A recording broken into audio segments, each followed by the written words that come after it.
అమ్మ! అంత అంత ఏమో అండి, చూద్దాం ఏమైతుందో. అంత అది ఆశించకండి. అయితే నా స్క్రీన్ కనిపిస్తుందా?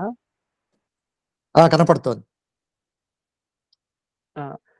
స్క్రీన్ అయితే కనిపిస్తుంది కానీ ఎప్పుడు మొత్తం గాని మనం కనపడలేదే. మొత్తం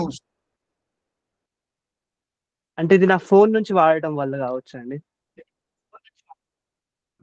సరే కానివ్వండి. హ్మ్. అయితే ఇక్కడ నేను చెప్పదలసిన విషయం ఏంటి అంటే, ఆహ్, ఇది మనం ఎప్పుడు చూసినా అంటే భాష గురించి మాట్లాడినప్పుడు గాని, భాష విస్తృతి గురించి మాట్లాడినప్పుడు గాని, ఎక్కువ సినిమా లేకుంటే సాహిత్యం ఈ రెండిటి గురించి మాట్లాడడం జరుగుతుంది.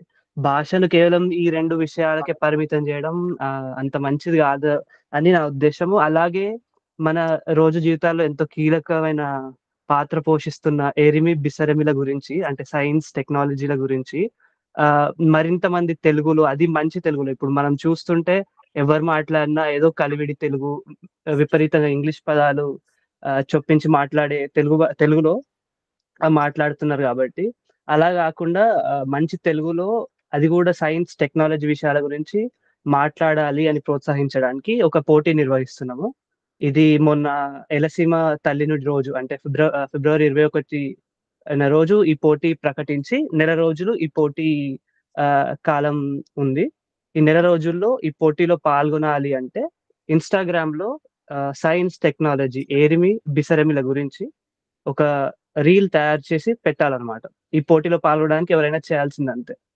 వాళ్ళకిష్టమున్న ఒక సైన్స్ అంశాన్ని ఎంచుకొని దాని గురించి రీల్ జేసి ఇన్‌స్టాగ్రామ్‌లో పెట్టి, దాన్ని మాకు పంపిస్తే దాన్ని మేము పోటీలోకి పరిగణిస్తాం. అయితే ఈ పోటీలో మీకు కనిపిస్తే మొదటి కానుక రూ. 5,000, రెండో కానుక రూ. 3,000, అలాగే మూడవ కానుకలు 3 ఇస్తున్నాము. అది తలా రూ. 1,000. ఆహ్, ఇందులో ఇంకా ఇందులో చాలా నియమాలున్నాయి. ఈ నియమాలన్నీ గూడా మన కూటమి ఇన్‌స్టాగ్రామ్ ఖాతాలో ఉన్నాయి. కాబట్టి మీకు తెలిసిన వాళ్ళతో వివరాలు అలాగే పోటీ గురించి సమాచారం పంచుకోవాలని ఆహ్, ఈ ఈరోజు రచ్చబండకు విచ్చేసిన వాళ్ళందరికీ మనవి. ధన్యవాదాలు. తప్పకుండా.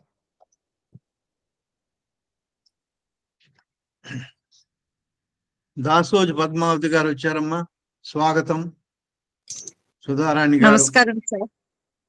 ఇవాళే అనుకున్నాను నమస్కారం గారు, చాలా రోజులైంది మీరు సమావేశంలో కనపడి వినపడి అని ఇవాళే అనుకున్నాము. చాలా సంతోషం మీరు రావడం. కైపా శైలజ గారు రెగ్యులర్ గా వస్తున్నారు సార్, స్వాగతం. తప్పకుండా. ధన్యవాదాలు. రామరాజు గారు, అయ్యా ధన్యవాదాలు మీరు వచ్చినందుకు. ఎడిషనల్ కలెక్టర్ గా పనిచేసి చాలా ఆరోగ్యపు ఇబ్బందుల్లో ఉన్న నూరు భాషా గారిని ఇంట్లో అసలు మంచం మీద నుంచి లేవనివ్వరు, విశ్రాంతి తీసుకోవాల్సిందే ఉంటారు. అటువంటి మనిషి కూడా రచ్చబండ్లు వస్తే మాత్రం ఊరుకోడు. ఆయన ఎవరు చెప్పినా ఆయనకుండా పాల్గొంటాడు. అవసరమైతే పడుకోనే ఆ వీడియో చూసుకుంటూ పాల్గొంటాడు. ఆయన గారు వచ్చారు, వారికి నమస్కారం. నూచెర్ల మహేష్ బాబు గారు, కొంతమంది కొత్త వారు వచ్చారండి. ఈ మధుసూదనుడి బాణానికి కొంచెం కొత్త వాళ్ళు వచ్చినట్టుంది. ఆ కొత్త వాళ్ళు దయచేసి ఈ చాట్ లో వాళ్ళ ఫోన్ నంబర్లు రాయండి అయ్యా. లీల గారు, స్వాగతం అమ్మా. తెలుగు నేల మీద తెలుగు కళలను బతికించడానికి ఏకవీరుల్లాగా ప్రయత్నం చేస్తున్న కోర్మారావు గారు వచ్చారు, వారికి స్వాగతం. కవియాత్ర గారు, వారికి ప్రత్యేకంగా ఇంతకుముందు చెప్పాం మనం. కందాల శ్రీనివాసాచార్య గారు వచ్చారు. కెఎస్ రాఘవేంద్రరావు గారు, అయ్యా నమస్కారం. ఒక్క నిమిషం మీ గురించి చెప్పుకోండి.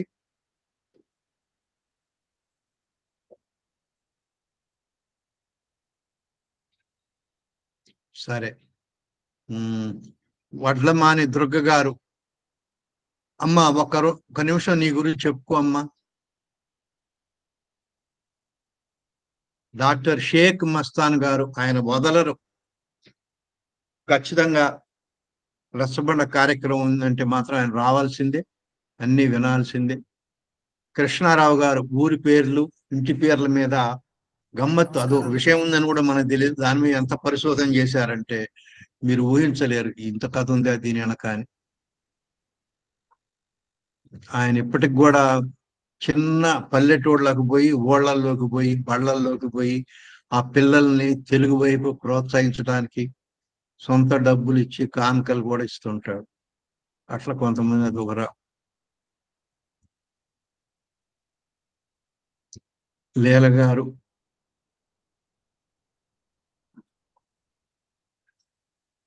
మైసూరు నుంచి వెంకటేశ్వర్లు గారు వచ్చారు.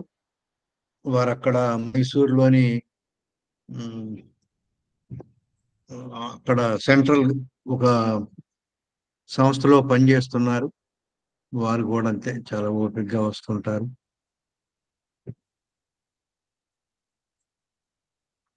ఈ కొత్తగా వచ్చిన వాళ్ళు దయచేసి మీ ఫోన్ నంబర్లు రాయండి చాట్లో.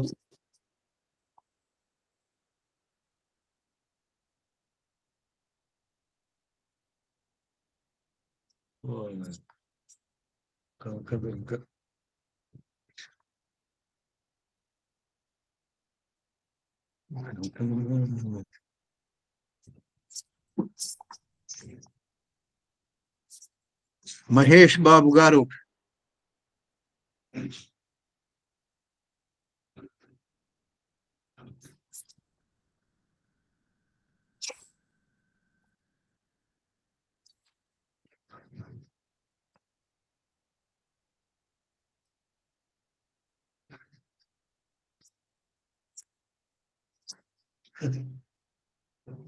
అయ్యో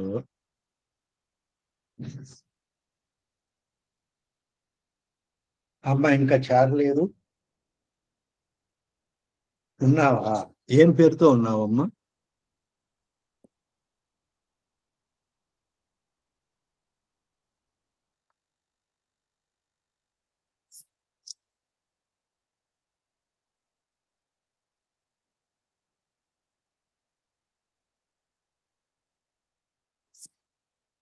అయ్యా వచ్చానండి నేను.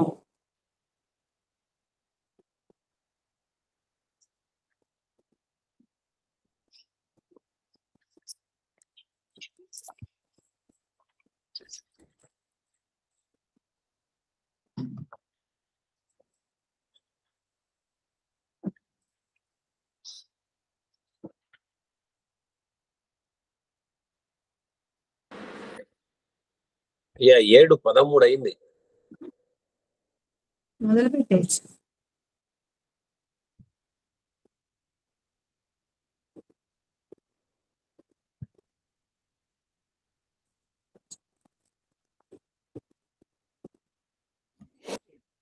మధు గారు బాగున్నారండి? మహేష్ గారు నమస్తే. నమస్తే, అందరికీ నమస్తే.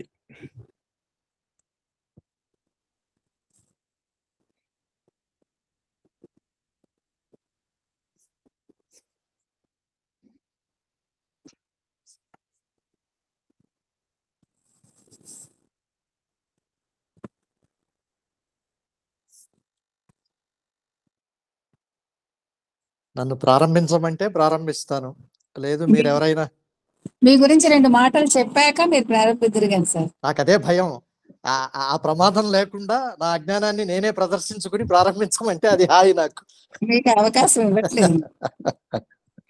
మీకు అవకాశం ఇవ్వదలుచుకోలేదు. తప్పకుండా మేడం, మీ ఆశీర్వచనం. కోదండరామయ్య గారు ఎక్కడికి వెళ్ళారు? అవును కదా, ఎదురు చూస్తున్నాను. ఉన్నానమ్మా, మాట్లాడు తల్లి. మొదలు పెట్టమంటారా సార్? 7:15 అయింది, మొదలు పెట్టుకుందాం. అందరికీ నమస్కారం. ఈ శిశిర సాయం సంధ్యలో నెట్టింట సమావేశమైన ప్రతి ఒక్కరికి పేరు పేరున స్వాగతం. శ్రీ పమిడికాల్వ మధుసూదన్ గారి గురించి చిరు పరిచయం. పుట్టింది కడప జిల్లా పెనగలూరు, పెరిగింది అనంతపురం జిల్లాలోని లేపాక్షి హిందూపురాల్లో. తండ్రి గారు శ్రీ పమిడికాల్వ చెంచు సుబ్బయ్య గారు, వారు తెలుగు అధ్యాపకులు, మరీ ముఖ్యంగా అష్టావధాని. వారు అనేక వ్యాఖ్యాన గ్రంథాలు కూడా రాశారు. వారి తాతగారు శ్రీ పమిడికాల్వ చెంచు నరసింహాచార్యులు గారు తెలుగు ఉపాధ్యాయులుగా పనిచేశారు. అంతేనా, ఆయుర్వేద వైద్యులు కూడా వారు. తాత తండ్రుల నుండి వారసత్వంగా తెలుగు భాషను కొనిపుచ్చుతున్నారు శ్రీ పమిడికాల్వ మధుసూదన్ గారు. మరీ ముఖ్యంగా తెలుగు వారికి ఎంతో ఇష్టమైన పద్య సాహిత్యం వంటబట్టించుకున్నారు కూడా. ఇక శ్రీ పమిడికాల్వ మధుసూదన్ గారు తెలుగులో ఎంఏ, జర్నలిజంలో ఎంఏ, సైకాలజీలో ఎంఏ, వెరసి 3 ఎంఏలు. ఈనాడు, ఆంధ్రప్రభ, ఆంధ్రభూమి, జెమినీ టీవీలో 1989 నుండి 2006 వరకు వివిధ హోదాల్లో పనిచేశారు. 2007 నుండి వ్యాపార రంగంలో కుదురుకున్నారు. తెలుగు భాషా సంస్కృతుల పరిరక్షణ, పరిపోషణే ధ్యేయంగా ముందుకు సాగుతున్నారు. ప్రస్తుత వ్యాసంగంలో భాగంగా iDhatri.com వెబ్సైట్, ధాత్రి మహతి యూట్యూబ్ ఛానల్స్ నిర్వహిస్తున్నారు. ముఖ్యంగా తెలుగు భాష, మాండలికాలు, ప్రామాణిక భాష వంటి అంశాల మీద గడచిన 3 దశాబ్దాలుగా కాలమ్స్ రాస్తున్నారు. తెలుగు వారికి ఇష్టమైన పద్యం. అందుకే శ్రీ మధుసూదన్ గారు ఈ రోజు తెలుగు పద్యం అన్న అంశం మీద మన తెలుగు సంఘాల ఉమ్మడి వేదికలో ప్రసంగించి మనల్ని అలరించనున్నారు. వారిని మన రచ్చబండ అంతర్జాల కార్యక్రమంలో పాల్గొని ప్రసంగించాల్సిందిగా మన అందరి తరఫున కోరుతున్నాను. ధన్యవాదాలు తల్లి. చాలా గొప్పగా చెప్పారు. కానీ ఇలా నాలాగా ఎందరో చదివారు. నేను పైగా జర్నలిజం నుండి వ్యాపారంలోకి వచ్చి తర్వాత ఒక సరదాగా తెలుగును పట్టుకుని అలా వెళ్తున్న వాడిని. సరే, ఇప్పుడు ఇంకా నాకు పద్యం సందర్భంలోకి వచ్చి చెప్పండి. ఒక 2 ఏళ్ల నుంచి తెలుసు. ఎప్పుడైనా ఒక రోజు బడలకిగా అలసినట్లు ఉంటే మీరు ఆయన గారి యూట్యూబ్ కానీ వారి వలగుడు కానీ చూస్తే మీరు సంతోషపడతారు. తెలుగులో వేళాకోళం, ఇకిలింత, ఎకసక్యం, ఎగతాళి, ఎక్కసము, గేలి, వెక్కిరింత, కోడిగం, పరాచకం, మందెమేళము, విడంబనము, ఎక్కిరింపు, ఎటకారం, సయ్యాట, రాయలసీమ మాట కువ్వాడ, ఈ రసాలన్నీ దొరుకుతాయండి. తెలుగులో ప్రత్యేకమైన రసాలు అన్ని భాషల్లో ఉండవు. వీటన్నిటినీ వారు ఒలికిస్తారు. మీరు ఏమైనా ఇబ్బందిగా ఉన్నప్పుడు, ఆ రోజు పొద్దుబాటు అనుకున్నప్పుడు చూస్తే సంతోషపడతారు. వీరి దగ్గర దాదాపు 18 మంది ఉద్యోగులు పనిచేస్తున్నారు. iDhatri అని వీరిది ఒక వలగూడు ఉన్నది. వారి యూట్యూబ్ లో కూడా, సోషల్ మీడియాలో కూడా మీకు కనపడతారు. ఇట్లా తెలుగు కోసం ఈ రకమైన ప్రయత్నం చేసే వాళ్ళు విశేషమే. సరే, వాళ్ళు ఏదో సొంతంగా కంపెనీ కోసమో సంస్థ కోసమో చేసేవాళ్ళు ఉన్నారు. కానీ ఇట్లా తెలుగు కోసం తనుగ్గా తాను ఇంతమందిని మొబిలైజ్ చేసి ప్రతి రోజు ఏదో ఒక విషయాల్ని జనం దృష్టికి తెచ్చే ఇటువంటి మనుషులు చాలా అరుదు. వాళ్ళ మన దగ్గరకు వచ్చి మాట్లాడటం మనకు సంతోషం. వారు కూడా ఎక్కువ మందికి తెలియటానికి వీలుంటుంది. అయ్యా, మాట్లాడచ్చా నేను? అయ్యా, సంతోషం. మొదలు పెట్టండి. పద్యం గురించి చర్చలోకి వెళ్ళడానికి ముందు, పద్యం ఎప్పుడూ కూడా ఒక వార్తలాగా చదివితేనో లేక ఊరికే అలా ఏదో ఉత్తరం చదివినట్టుగా చదివితే పద్యానికి ఉన్న ఆ అందమే మనకు తెలియదు. పద్యం ఎన్ని రకాలుగా తెలుగులో మార్పు చెందింది, మిగతా భాషలతో పోలిస్తే తెలుగులో ఎలా ప్రత్యేకమైంది అన్నది కొద్దిగా మరీ లోతుగా వ్యాకరణం ఛందస్సులోకి వెళ్లకుండా అందరికీ తెలిసేలాగా కొన్ని చెబుతాను. దానికి ముందు జాషువా తెలుగు తల్లి అన్న ఖండ కావ్యంలో ఒక 7-8 పద్యాలు తెలుగు తల్లి గురించి రాశారు. అది బహుశా 80-90 ఏళ్ల కిందటిది. కానీ ఆయన అందులో ఏమంటారంటే, అప్పటికే తెలుగు వాడకము, తెలుగు పద్యము విలువ తగ్గుతోందని బాధపడ్డారు. ఎప్పటికీ 7-8 దశాబ్దాల క్రితమే. ఆ తెలుగు తల్లిలో ఆయన చెప్పిన ఒక 2 పద్యాలతో ఈ పద్యాల చర్చ మొదలు పెడతారు. కృతులందుటకు పల్లకీ మోయ దొరకున్న కృష్ణరాయుడు రాజ్యమేలునాడు, మనుమ సిద్ధియును తిక్కనగన్న కావ్యంబు కోర చూపులు చూచుకొన్న నాడు, తెలుగు రాయని ఒప్పులొలుకు గుప్పిటలోన లేత కస్తూరి గుబాళించునాడు, ముత్యాల మందిరం భాగ్యంబుల సత్కవుల మీద బంగారమేరులై పారునాడు. కవుల పల్కులు వేద వాక్యంబులగుచు క్షితితలంబును కంపింపచేయునాడు. గారవంబున నన్నేలగాంచవైతి తెలుపగదవమ్మననుగన్న తెలుగు తల్లి. ఇంకో పద్యం. అలసానికులజుడు ఎలమంచముల నుండి పసిడి లేఖిని భూని రాయునాడు. పోతనార్యుని గేహమున భారతీదేవి చిగురు చేతుల వంట చేయునాడు. భువన భీకరుడు వేములవాడ భీమన్న గంగ్రాజునకు జోలెగట్టునాడు. పాండితీ నైపుణము మీర శ్రీనాథ కవి కంచుడక్కను పగులగుట్టించునాడు. కనుల జూచెడి భాగ్యము కలిగియున్న నేడు నా కవిత్వంబు రాణించియుండు. గారవంబున నన్నేలగాంచవైతి తెలుపగదవమ్మననుగన్న తెలుగు తల్లి.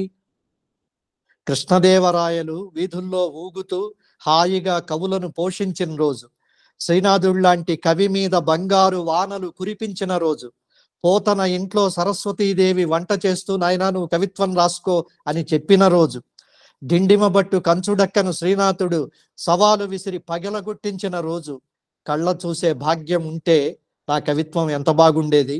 ఇప్పుడు అలాంటి సందర్భాలు లేవు, నేను గొప్పగా కవిత్వం చెప్పినా నన్ను ఆదరించే వాళ్ళు లేరు అని జాషువా తెలుగు తల్లి కావ్యంలో బాధపడతారు.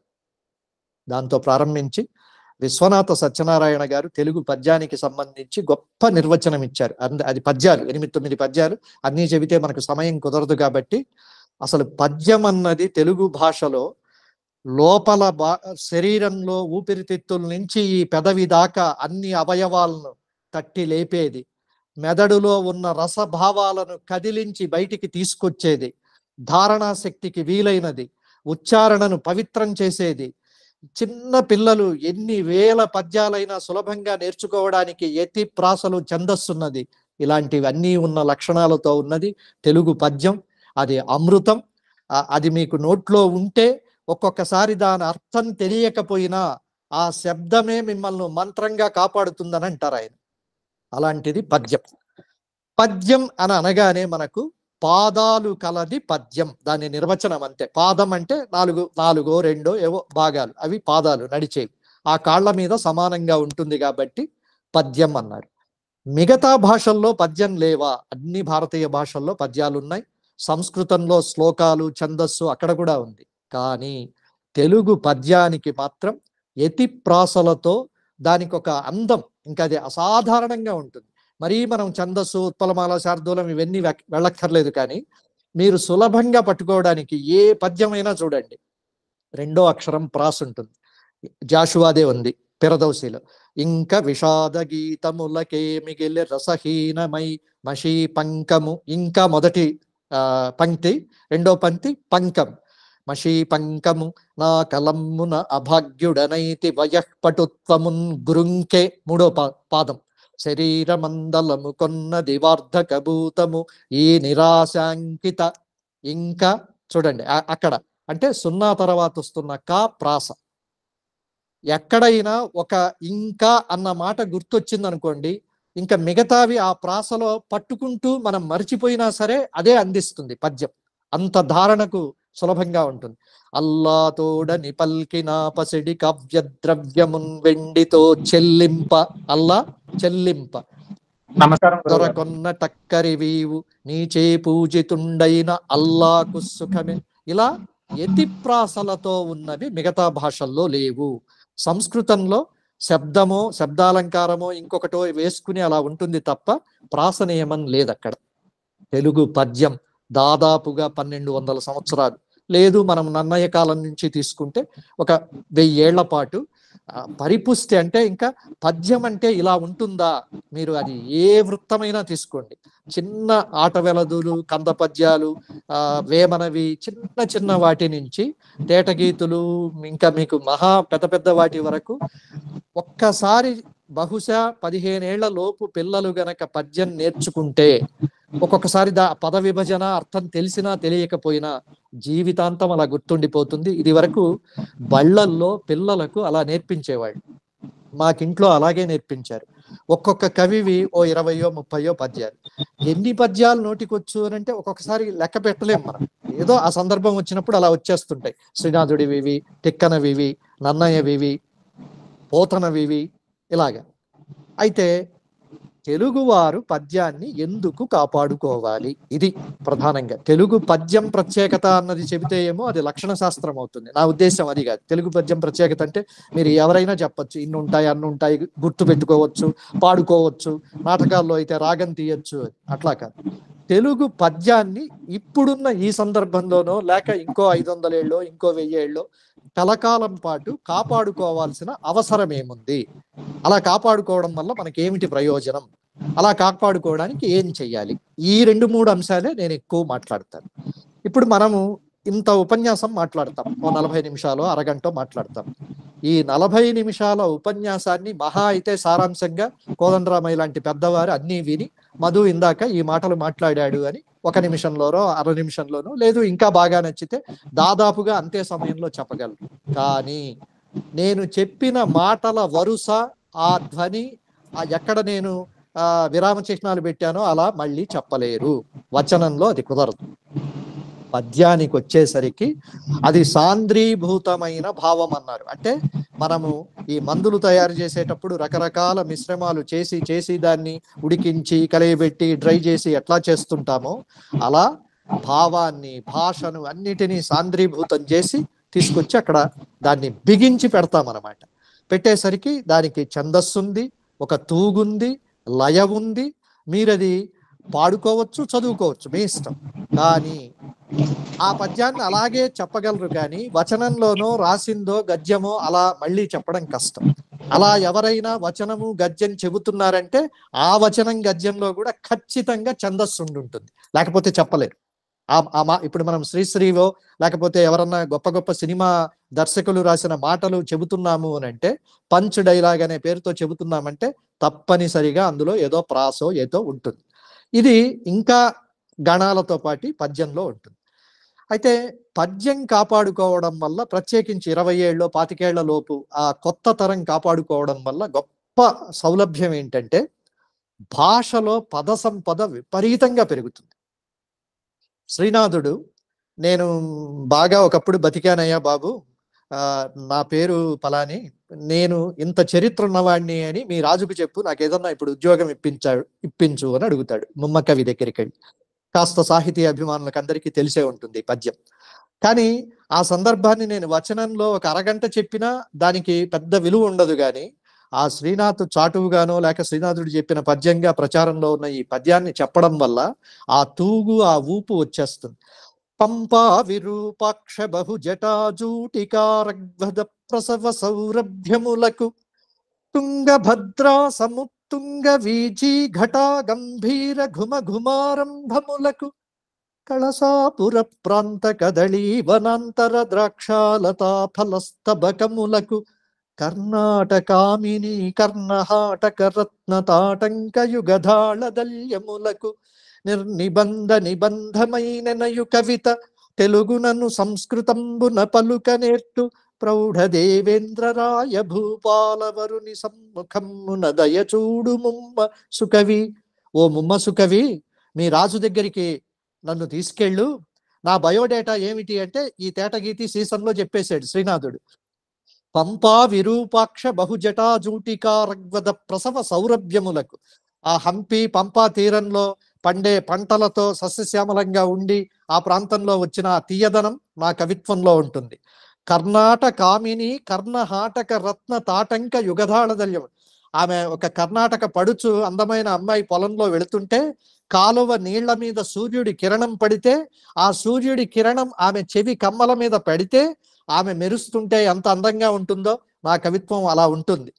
కళసాపుర ప్రాంత కదళీ వనాంతర ద్రాక్షాలతా ఫలస్తబకములకు, కళసాపుర ప్రాంతంలో ఇటు అరటి ఇటు ద్రాక్ష తోటల్లో పండినప్పుడు ఆ రసం మధురంగా ఎలా ఉంటుందో నా కవిత్వం అలా ఉంటుంది. తెలుగులో సంస్కృతంలో అనర్గళంగా నేను చెబుతాను, పో సో అండ్ సో అని చెప్పి పో అని చెప్తాడు. ఈ పద్యం చెప్పినప్పుడు మనకొస్తున్న అనుభూతి, ఒక రకమైన ఆ లోపల నుంచి వచ్చే ఆనందం మీరు వచనంలో గంట సేపు చెప్పినా రాదు. అలా కాల ప్రవాహంలో అనేక ఛందస్సులు మీరు ఏదైనా కలడందురు దీనుల ఎడ కలడందురు పరమయోగి గణముల పాలన్ కలడు కలండనడు వాడు కలడో లేడో కలుగడే నా పాలి కలిమి సందేహింప పోతరు. అన్ని అక్కడక్కడే ఉంటాయి పదాలు. నా ఒక్కింతయు లేదు ధైర్యము విలోలం బయ్యె శ్రమం బయ్యెడెన్ మూర్ఛవచ్చన్ తనువుండస్సన్. మామూలు మాటలు ఇవే, కానీ కాదు, పద్యం ఇది. నీవే తప్ప నితః పరం బెరుగ మన్నింపందగున్ దీనును రావే ఈశ్వర కావవే వరద సంరక్షింపు భద్రాత్మక.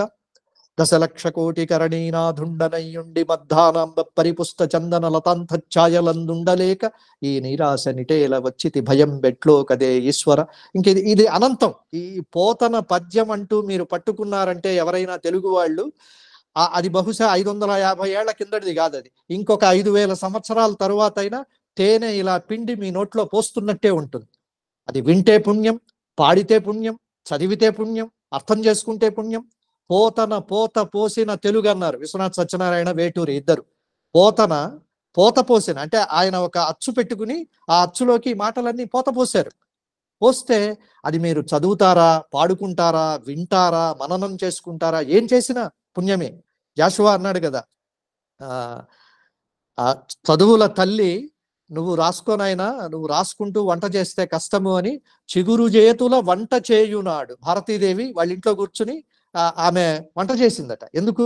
పోతన లాంటి కవిత్వం రాసేవాడు లేడు కాబట్టి, పోతన వంట చేస్తే మళ్ళీ సమయం వృధా అవుతుంది, నువ్వు రాసుకో అని చెప్పి సరస్వతీదేవి ఆయన ఇంట్లో ఉండి చిగురు చేతుల వంట చేయునాడు అన్నాడు. అంత మాధుర్యం ఆ పద్యంలో ఉంటుంది.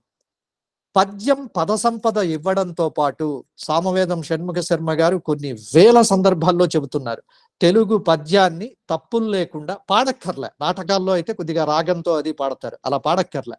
స్పష్టంగా అక్షర దోషాలు లేకుండా మీరు గనక దాన్ని చెప్పగలిగితే లోపల మనకు శరీరంలో ఇక్కడ ఈ ఈ ఈ స్వరపేటికలో ఉన్న మొత్తం అవయవాలన్నీ కదులుతాయట.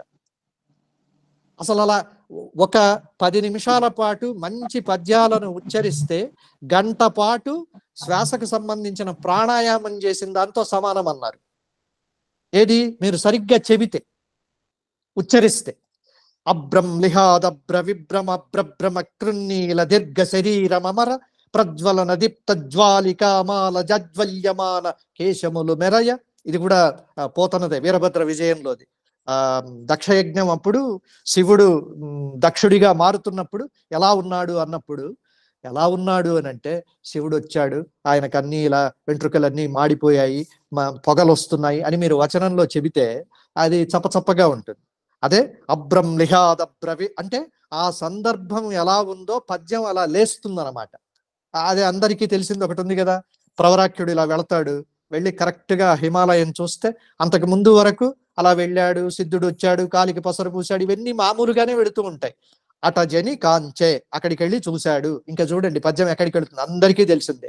భూమి సురుడంబర తుంబి శిరస్సరజ్జరి పటల ముహుర్ముహుర్లుదంగ తరంగ మృదంగ నిస్వన స్ఫుట నటనానుకూల పరిపుల్ల కలాప కలాపి జాలమున్ కటక చరత్కరేణు కర కంపిత సాలము శీతశైలమున్ బహురత్నజ్యుతి మేదురోదరదరీ భాగంబులం బొల్చు మిహికాహార్యమునంచరింతు మెపుడుం ప్రేమన్ నభో వాహిని లహరి శీతల గంధ పరివాహ కేలన్ మంజరి సౌరభగ్రహణేందిందిర తుందిరంబులివి మత్కాంతార సంతానముల్. వరుదిని అంటుంది, ఈ అందమంతా నువ్వు చూస్తున్నది నీ కళ్ళతో చూస్తున్న అందం అనుకుంటున్నావేమో, కాదు, నా అందం ఇక్కడ ప్రతిఫలించడం వల్ల నీకు అలా కనపడుతోందిరా అని అంటుంది. అంటే సందర్భానికి తగినట్టుగా చెప్పడం, పద యోగ్యత సంబంధం. ఒక నరసింహస్వామి రూపం చెబుతుంటే అన్నమయ్య ఏమంటాడు, పాలనేత్రాలన జ్వాల, ఎక్కడికో తీసుకెళ్ళిపోతాడు పైకి. అలా కాదు, ఇలా ఉయ్యాల్లో ఊగిస్తున్నాడు అని అంటే లాలను చువు చేరు లలన నిరుగడల, ఇంతే. ఆ కీర్తన అయ్యేసరికి అక్కడ పడుకోవాలి మనిషి. ఇక్కడ నరసింహస్వామిని చెప్పేసరికి ఆ నరసింహస్వామి ఊగి బయటికి రావాలి. తెలుగులో మొన్న 200 సంవత్సరాల కిందటి వరకు కవులందరూ కూడా ఈ పదయోగ్యత, శబ్దము, శయ్య, తూగు ఏం చెబుతున్నారో దానికి వీలైన పదాలు, సమాసాల ఎంపిక, ఇవన్నీ చూశారు. ఇంత 1000 ఏళ్ల పాటు మీకు ఒక బాగా సాంద్రీభూతం అయిపోయి రకరకాల అంటే ఒక పెద్ద పుస్తకంలో ఉన్నంత భావము ఒక చిన్న పద్యంలోకి ఒదిగిపోతుంది. నృసింహ శతకం అందరికీ తెలిసిందే. లక్షాధికారైన లవణమన్న మెగాని మెరుగు బంగారము మృంగబోడు విత్తమార్జన చేసి విర్రవీగుటెగాని తుదకు దొంగల కిత్తురో దొరల పాలౌను తేనె జుంటీగలియవా తెరువరులకు భూషణ వికాస ధర్మపురి నివాస దుష్ట సంహార దురిత దూర. లక్షాధికారైనా లవణమన్నమే తిన. మీకు సామెతలు, నుడికారాలు, పలుకుబళ్ళు, సంధులు, సమాసాలు ఎన్ని, భారతము తెలుగులో వచ్చిన రామాయణాలన్నీ కూడా తెలుగు భాషలో మనకు తెలిసో తెలియకుండానో వాడేస్తూ ఉంటాం. మనం అన్నమయ్య కీర్తనలు వాడతాం, త్యాగయ్య కీర్తనల పల్లవులు వాడతాం, ఎందరో మహానుభావులు అంటాం, ఊరకరారు మహాత్ములు అంటాం. ఊరకరారు మహాత్ములు అనేది కృష్ణుడికి పేరు పెట్టడానికి ముందు గర్గుడు వాళ్ళ ఇంటికి వెళ్ళినప్పుడు నందుడన్న మాట, అది పద్యం, పోతన పద్యం. అది తెలుగు భాషలో అదొక వాడుక మాట అయిపోయింది. అలా పద్యాలన్నీ కూడా మీకు ప్రత్యేకించి నీతి శతకాలు, పోని శ్రీనాథుడు, పోతన, నన్నయ, తిక్కన, పాల్కురికి సోమనాథుడు లాంటి వాళ్ళంటే మరీ సాహిత్యం అని అనుకుందాం. కొద్దిగా కిందికి దిగి నీతి శతకాలు గనక చూస్తే మీరు ఎన్ని నీతి శతకాలు, అందులో భాషకు సంబంధించి, భావానికి సంబంధించి, ఆ చెప్పే నీతి చిన్నప్పుడు అబ్బా ఎంత గొప్పగా ఉంది ఇది. అల్పుడెప్పుడు పలుకుడు ఆడంబరము గాను సజ్జనుండు పలుకు చల్లగాను కంచు మోగునట్టు కనకంబు మోగున విశ్వదాభిరామ వినురవేమ. పశుల వన్నె వేరు పాలేక వర్ణమౌ పుష్పజాతి వేరు పూజ అదొక్కటే దర్శనంబు వేరు దైవంబదొక్కటే విశ్వదాభిరామ వినురవేమ. ఎంత వేదాంతం ఉందండి, ఎంత అనుభవం ఉంది ఇందులో లోకంలో.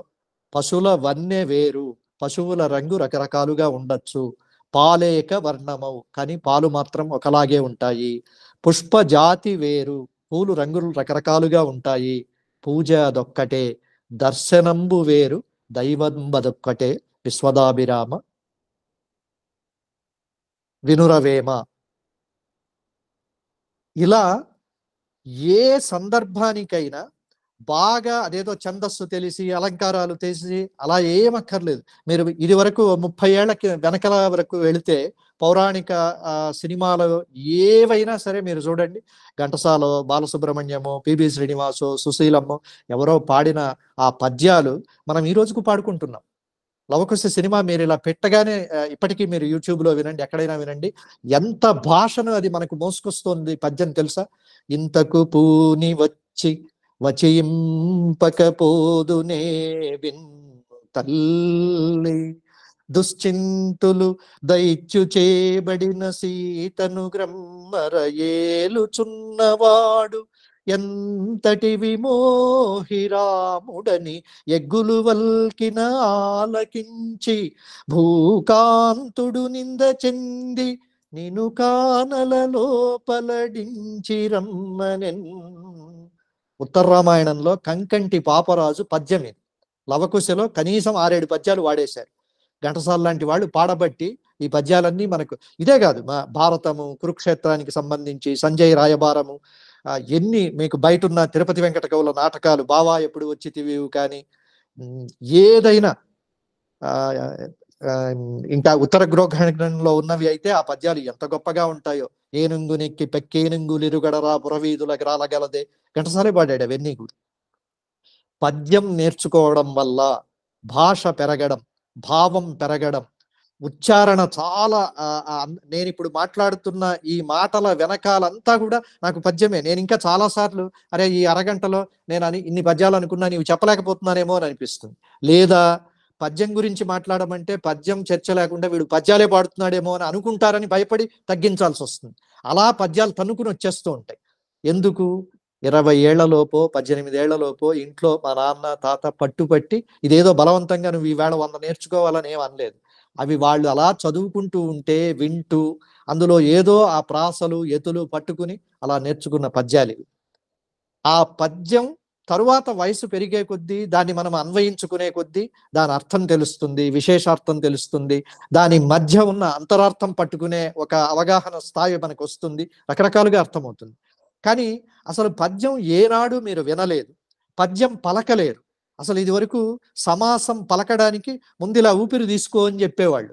అంటే కొన్ని చిట్కాలు అన్నమాట ఇవి. గద్యం నోటికి నేర్పించేవాళ్ళు. పోతన అక్రూర స్తవం ఉంది, దాదాపు 2 నిమిషాల పైన ఉంటుంది. అంత చెబితే బాగోదు కాబట్టి గద్యం ఎలా ఉంటుందన్నది చెబుతాను. అందులో ఎంత ప్రాస ఉంటుందో. అక్రూరుడు ఇలా వెళ్ళి శ్రీకృష్ణుడిని బలరాముడిని తీసుకొస్తారు. అక్రూరుడు ఎందుకు వచ్చాడో వీళ్ళకి తెలుసు. అక్రూరుడేమో కృష్ణుడి భక్తుడు. అలా యమునలో స్వామి సంధ్యా సమయం అయింది, నేను దిగాలి. దిగితే నీళ్ళల్లోకి దిగ్గానే కృష్ణుడు కనపడతాడు.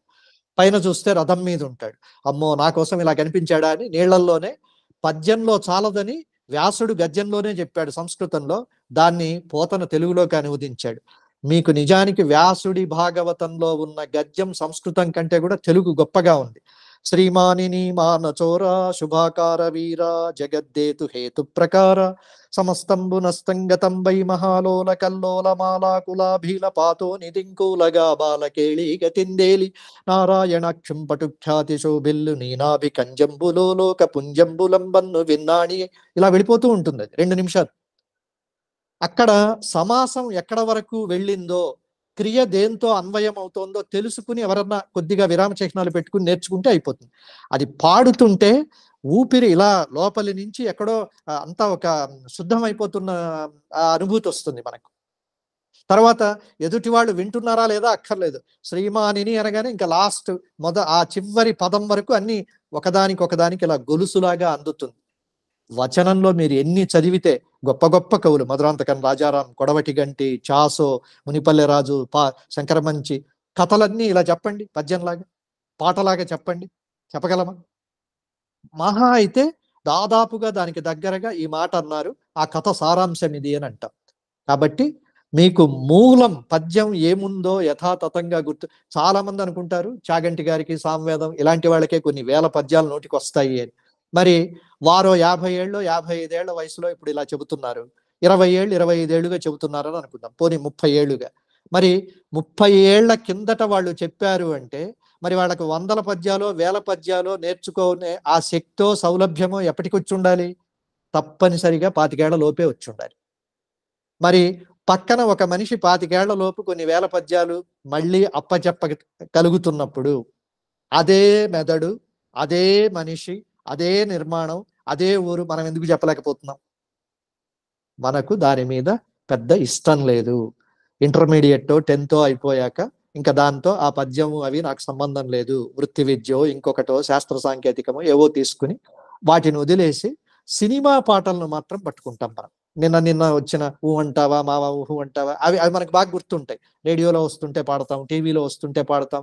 కెవ్వు కేక మా వీధంతా కెవ్వు కేక, అందరూ దాన్ని ఒక మహాపారాయణం లాగా దాన్ని పాడగలరు.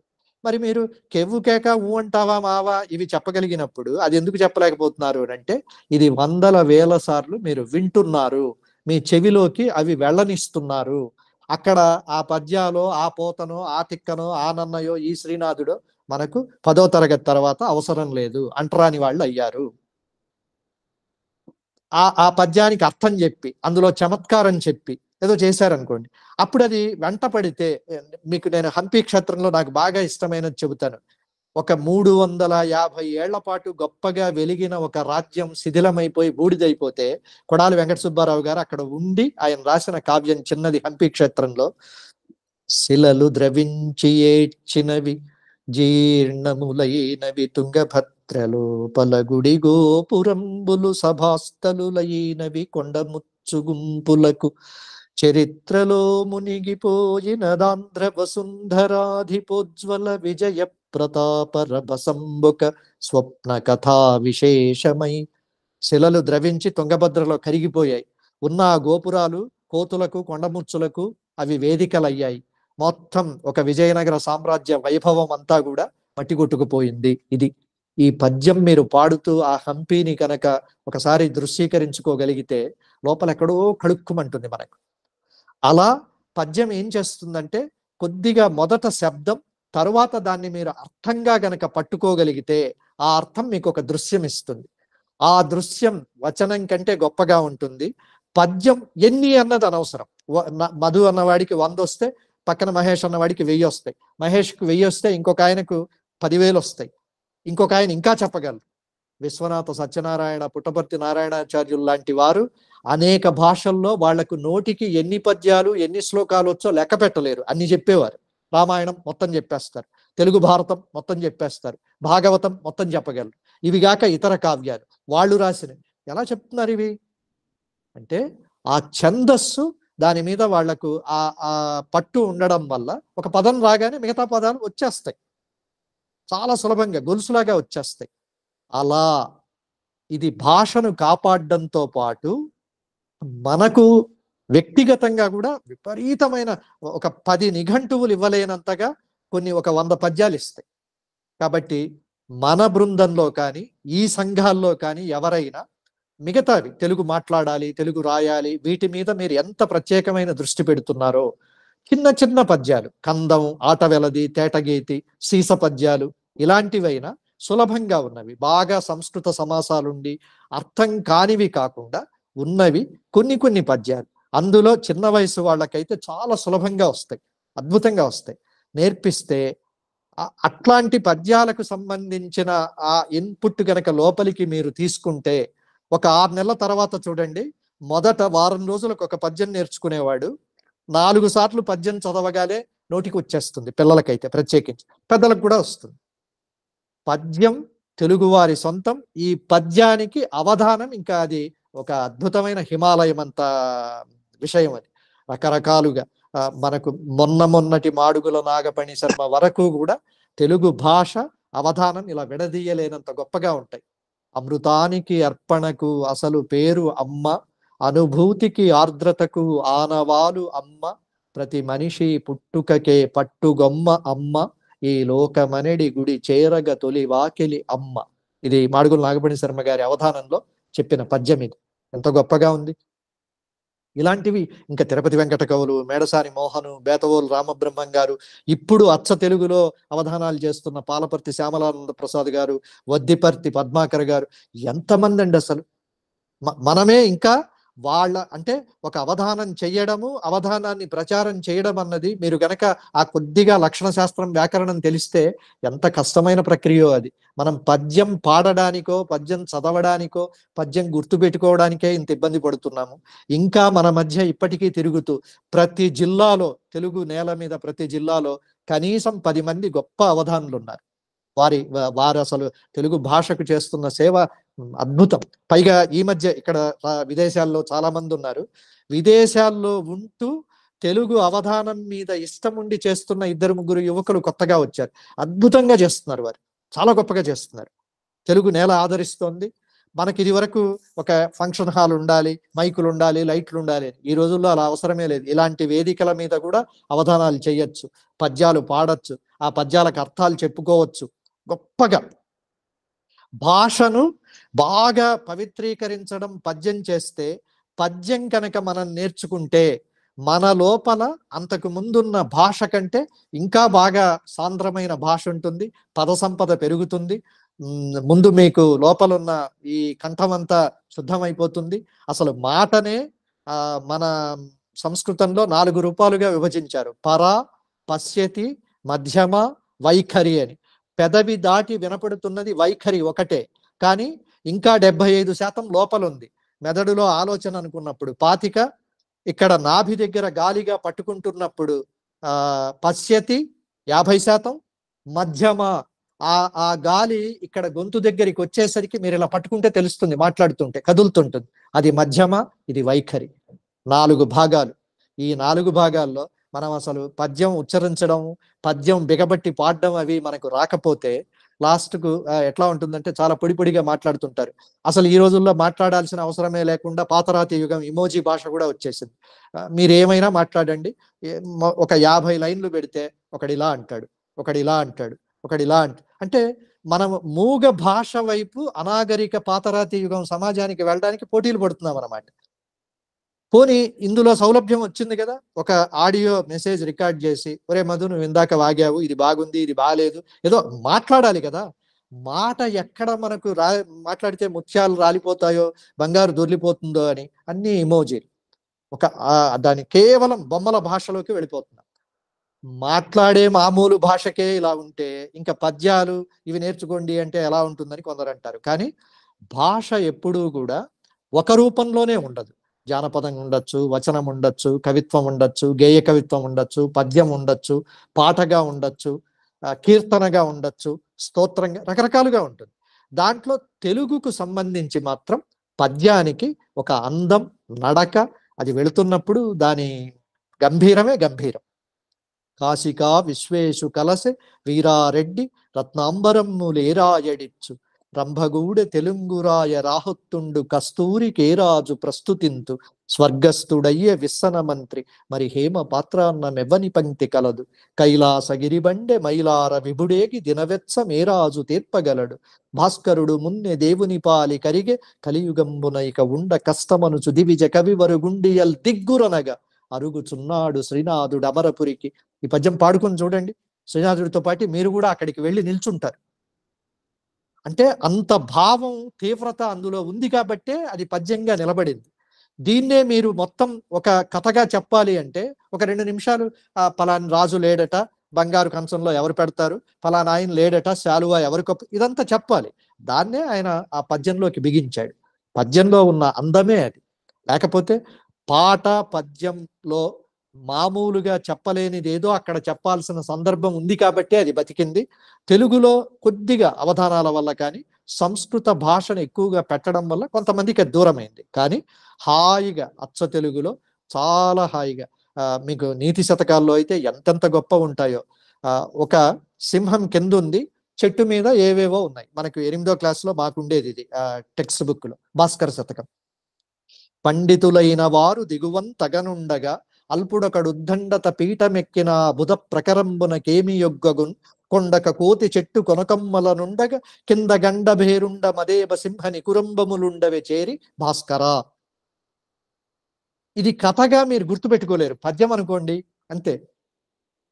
చదువది ఎంత గల్గిన రసజ్ఞత ఇంచుక చాలకున్న చదువు నిరర్థకమ్ము గుణ సంయుతులెవ్వరు మెచ్చరెచ్చటన్ పదనుగ మంచి కూర వండిననైన అందు ఇంపదవెడు ఉప్పులేక రుచి పుట్టగా నేర్చునటయ్య భాస్కర. భాస్కర శతకం. ఇప్పుడు భాస్కర అనేసరికి ఇంకా భాస్కర శతకం అన్నీ వచ్చేస్తాయి నాకు ఇలాగా. అందులో ఉన్న ఆ అందాన్ని పట్టుకోవాలి అని అన్నప్పుడు ముందు పద్యం మీద నాకు పద్యం ఇష్టం, పాటలాగా నేను పద్యం నేర్చుకోగలను అని చిన్నపిల్లలకు మనం కనుక అలవాటు చేస్తే 4 సార్లు వింటే ఒక పంక్తి వస్తుంది, లేదో 10 సార్లు వింటే వస్తుంది. ఒక్కొక్కసారి 1-2 పదాలకు అర్థం తెలియచ్చు, తెలియకపోవచ్చు. ఈ రోజుల్లో యూట్యూబ్లో ఆడియోగా వీడియోగా ఉన్నాయి. ఆ పద్యాలు అలా దాంతో పాటు నేర్చుకుంటూ వెళ్ళొచ్చు. ఇందులో తెలుగు భాషను పరిరక్షించాలని పాటుపడుతున్న అందరికీ కూడా నా మనవి, భాషను పరిరక్షించడంలో ఒక మాట్లాడే భాష కాకుండా రాసే భాష, అలాగే పద్యం, ఆ పద్యంలో చిన్న చిన్న పద్యాలు, వాటి అర్థము, ఇలాంటి చిన్న పిల్లలకు ప్రత్యేకించి మనం ఆ రుచి కనుక నేర్పగలిగితే ఒక 2 ఏళ్ళు 3 ఏళ్ల తర్వాత వాళ్ళే ఆ దారిలో వెళ్ళిపోతారు. ఒక 1000 ఏళ్ళు 1200 సంవత్సరాల భాషను మనం ఇలా ఒక క్యాప్సూల్లో పెట్టి వాళ్లకు ఒక 100 పద్యాల్లో ఇచ్చిన వాళ్ళం అవుతాం.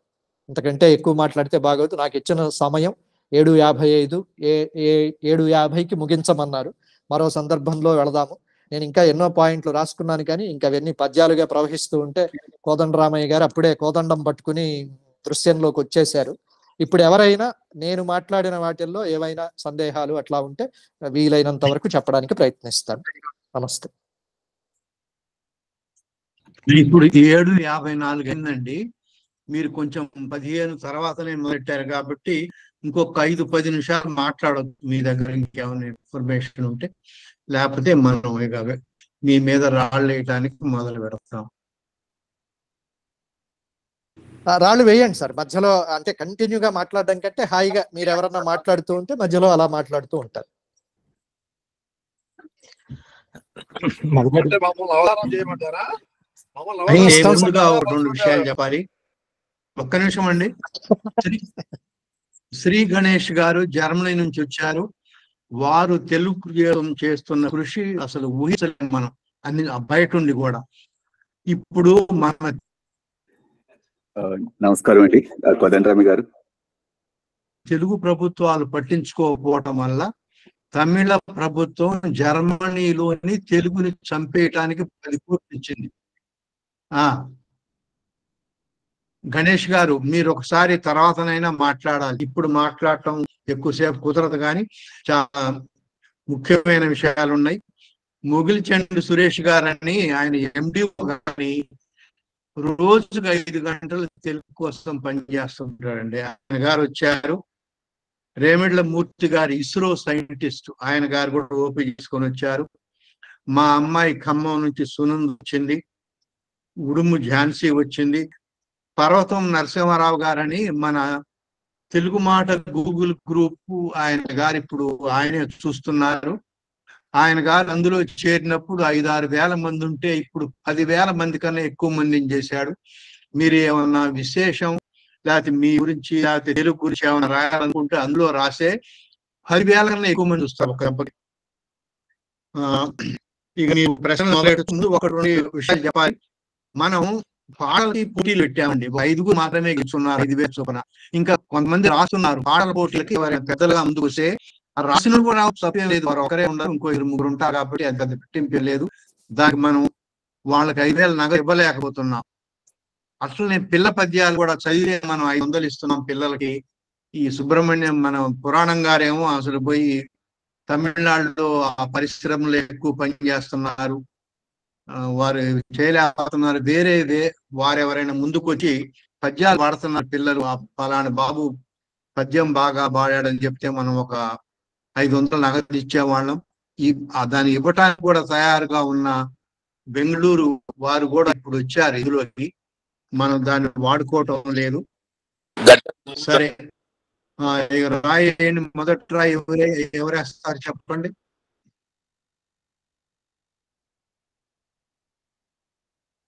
చెయ్యెత్తి జయకొట్టాలి తెలుగువాడు, మరి చెయ్యెత్తలేదు.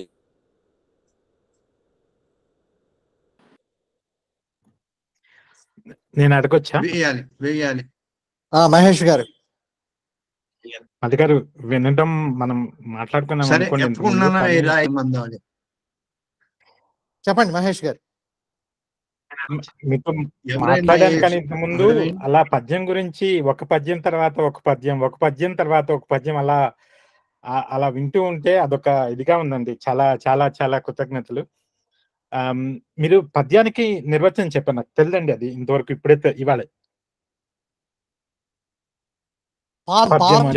అలాగే గద్యానికి నిర్వచనం జరగలరా? గద్యానికి నిర్వచనం ఏ లేదు. కర్త కర్మ క్రియ ఒక సంపూర్ణ వాక్యం ఉండి కొంత వెళ్ళిపోవడం అంతే గద్యము. కాకపోతే మనకు సంప్రదాయంగా 200 సంవత్సరాల క్రితం వరకు కూడా గద్యం అన్నప్పుడు పద్యంలో గణాలు, ఛందస్సు, యతి ప్రాసలు పట్టుకున్నారు. అవి లేకుండా శబ్దం మాత్రం కొంత ప్రాసతోనే పట్టుకున్నారు. అందుకే మీకు ఏ కావ్యంలో ఉన్న గద్యమైనా అది చదువుతున్నప్పుడు మళ్ళీ పాటలాగే అనిపిస్తుంది. ఎందుకు అంటే శబ్దానికి వాళ్ళు కొంత ప్రాధాన్యం ఇస్తారు. అంటే అందులో సులభం ఏమీ లేదు. సులభంగా చెవి వినడానికి, మెదడు గుర్తు పెట్టుకోవడానికి చిట్కా అన్నమాట, అంతే. అందువల్ల ప్రాస పాటిస్తారు. పద్యంలో మీకు ఖచ్చితంగా ఎన్ని అక్షరాలు ఉండాలో, పదం అంటే 13 అక్షరాలే ఉండాలి. పంక్తికి 2 అక్షరం రాస్ అంటే రాసే రావాలి. మొదటి అక్షరం 9 అక్షరం అంటే ఎతే రావాలి. 4 పాదాలు అంటే 4 పాదాలే ఉండాలి. ఇన్ని గణాలంటే అన్ని గణాలే ఉండాలి. ఉత్పలమాల, జంపకమాల. ఆ నియమం తప్పడానికి లేదు. గద్యంలో మీకు అట్లా లేదు. 10 లైన్లు ఉండొచ్చు, ఒక లైనే ఉండొచ్చు, 80 లైన్లు. పోతన ఒక చోట అడవిని వర్ణిస్తూ 80 లైన్లు చెప్పారు. అది మాతులుంగ లవంగ కేతకి బల్లాత కామ్రాత ఇంకెలా వెళ్ళిపోతుంది.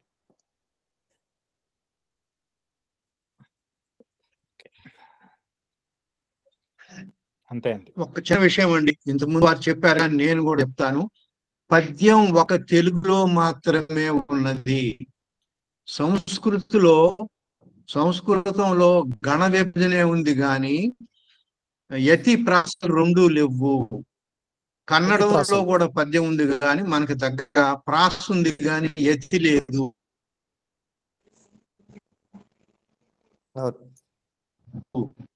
యతి, ప్రాస, గణ విభజన ఉన్నది ఒక తెలుగు పద్యాల్లో మాత్రమే. అది తెలుగు మాత్రమే సొంతం. కరుణశ్రీది భుట్టో ఎప్పుడో పాకిస్తాన్ భుట్టో మీద రాసిన ఒక 70 నాటిది ఉందో పద్యం, చిన్న పద్యం.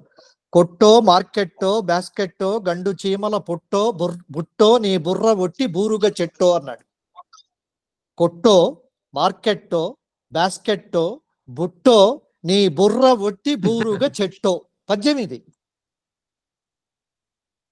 సో రాయగలిగిన వాడికి ఆ పద సంపద ఉంటే పద్యం మీద ఇంకా అది మహాప్రవాహం.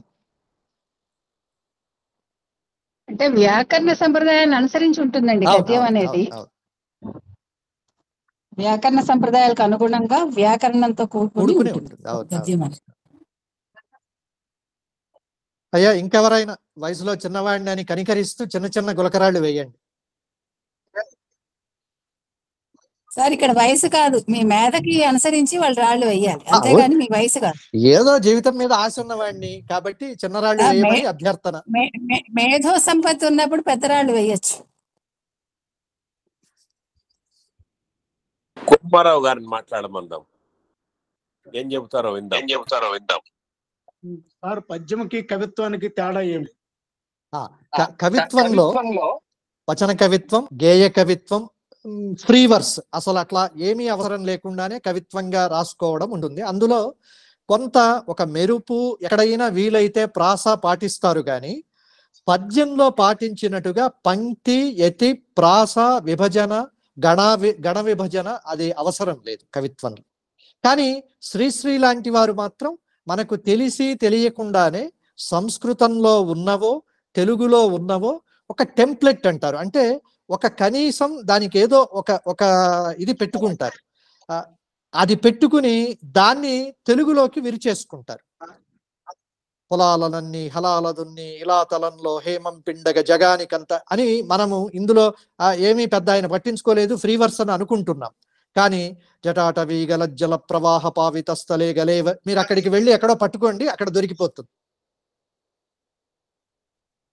ఇంకొకటి సార్, శ్రీశ్రీ గారు కానీ ఆరుద్ర గారు కానీ మీరు కాదు సార్, శంకరాచార్యుల వారిని చదివితే మనకి అక్కడి నుంచి దొరుకుతాయి మనకి శ్రీశ్రీకిను ఆరుద్ర.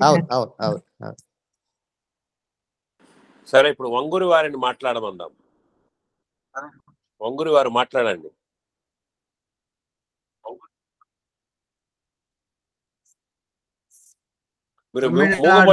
కుమార గురుబరన్ గారు వచ్చారు. కుమార గురుబరన్ తమిళ నుంచి వచ్చారండి. వారికి తెలుగు అంటే చాలా అభిమానం. వారు ఏమన్నా మాట్లాడవచ్చు. నమస్కారం మధుసూదన్ గారు. నేను నమస్తే. తెలుగు చలనచిత్ర ఇనప గుగ్గిళ్ళ నుంచి మీరు చూస్తా ఉంటాను. నేను చాలా ఆనందంగా ఉంటుంది తెలుగు వినడానికి. సార్ నాకు ఒక సందేహం అండి, మీరు ఎందుకంటే చాలా తెలుగు చలనచిత్ర పాటల మీద మీరు మాట్లాడారు. సో ఎప్పుడైనా మీరు తెలుగు చలనచిత్ర సాహిత్యంలో గత 10 ఏళ్లుగా ఏదైనా ఛందస్సు మన తెలుగు యొక్క యతి నియమాన్ని పాటించిన పాటలు ఏమైనా విన్నారా? వింటే అవి ఏంటో చెప్తే అవి కూడా మేము వినడానికి ట్రై చేస్తాం. అంటే ఛందస్సు జోలికి వెళ్ళినా వెళ్ళకపోయినా ప్రాసను కాస్త మనకు పద్యంలో కానీ బయట కవిత్వ ధోరణిలో ఉన్న ప్రాసనైతే సినిమా పాట బాగా పట్టుకుంటుంది. వాళ్లకు యతి ఇవి కష్టం ఎందుకు అవుతాయంటే వాళ్ళేమో రాగాలు ముందు తననా తననా తననా అనేదో పాడుకోవాలి, ఒక రాగం ఏదో ఉంటుంది, దాన్ని వాళ్ళు డమ్మీ సాహిత్యం అంటారు. తననా అనేదో పాడేస్తే దాన్ని ఏదో సాహిత్యం, ఆ తననాకు పదాలు నింపుతూ వస్తారు. కాబట్టి వీలైనంత వరకు ప్రాస జోలికి వెళతారు. ఇప్పుడు సుందరకాండలో వేటూరుదేదో ఉంది, నవ్వవే నవమల్లిక ఆశలే అందాలుగా ఎదలోతుల్లో ఒక ముల్లున్నా వికసించాలే ఒక రోజాగా. ఇందులో నవ్వవే నవమల్లిక, అక్కడ నవ్వవే నవమల్లిక, నవ్వవే తర్వాత నవ వచ్చేలాగా పెట్టుకున్నారు. కొమ్మలు రెమ్మలు గొంతే విప్పిన కొత్త పూల మధుమాసంలో తుమ్మెద జన్మకు 100 ఏళ్ళెందుకు రోజే చాలులే. ఇక్కడ చూడండి, పద్యంలో ఉన్న ప్రాస నియమంలోకి వచ్చేసాడు వేటూరి. కొమ్మలు రెమ్మలు గొంతే విప్పిన కొత్త పూల మధుమాసంలో తుమ్మెద జన్మకు 100 ఏళ్ళెందుకు రోజే చాలులే.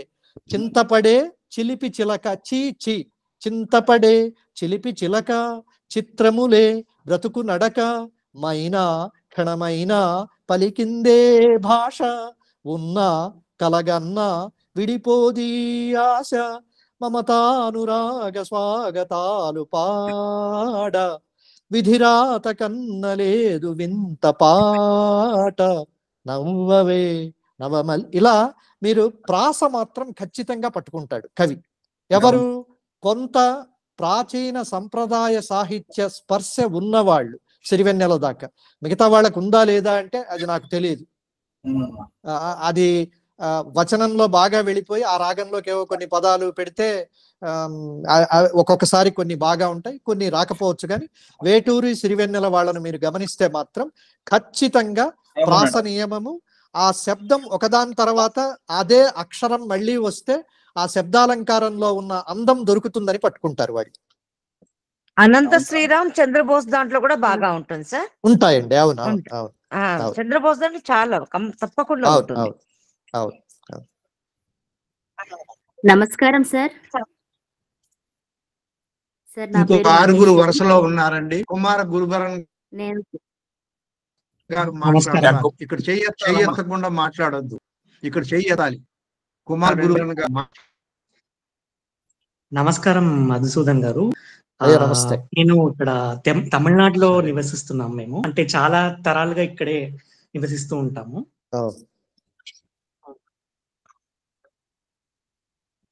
నేను యాక్చువల్గా మీ యూట్యూబ్ ఛానల్ దాద్రి మతిని నేను వెంబడిస్తున్నాను. వీడియోలు అన్ని కూడా నేను తరచు చూసే నుడి పట్ల మీకున్న ఆ మక్కువ దాంట్లో తెలుస్తుంది. చాలా చాలా ఎనర్లు అంటే ఇవాళ నేను పద్యాల గురించి చాలా నేర్చుకున్నాను, చాలా తెలుసుకున్నాను. నాకు పద్యాల గురించి అంతగా తెలియదు. అంటే ఇక్కడ మాకు తెలుగులో చదవడానికి అవకాశాలు దొరకలేదు. ఇప్పుడిప్పుడు నేను చదవడానికి, రాయటానికి నేర్చుకున్నాను. ఇప్పుడు మొదలు పెడుతున్నాను.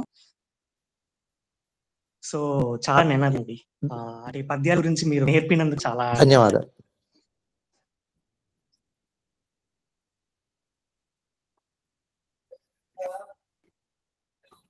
రామ్ ప్రసాద్ గారు, మీరు నిమిషంలో ముగించాలి. చెయ్యెత్తారు. చెయ్యెత్తాను కానీ మిగతా నేను చెప్తున్నాను, చెప్పిన వాళ్ళే తల్లి. ఇక్కడ చాలా మంది ఉన్నారు వరుసలో. రామ్ ప్రసాద్ గారు 1/2 నిమిషంలో ముగించండి. అలాగే. మధుసూదన్ గారు చాలా చక్కగా చెప్పారు. ఇందాక చెప్పినట్టుగా వేటూరి వారిది భక్త కన్నప్పుల కిరాతార్జునీయం వారు రాశారు. మహేశ్వరి గారు మాట్లాడండి అమ్మా.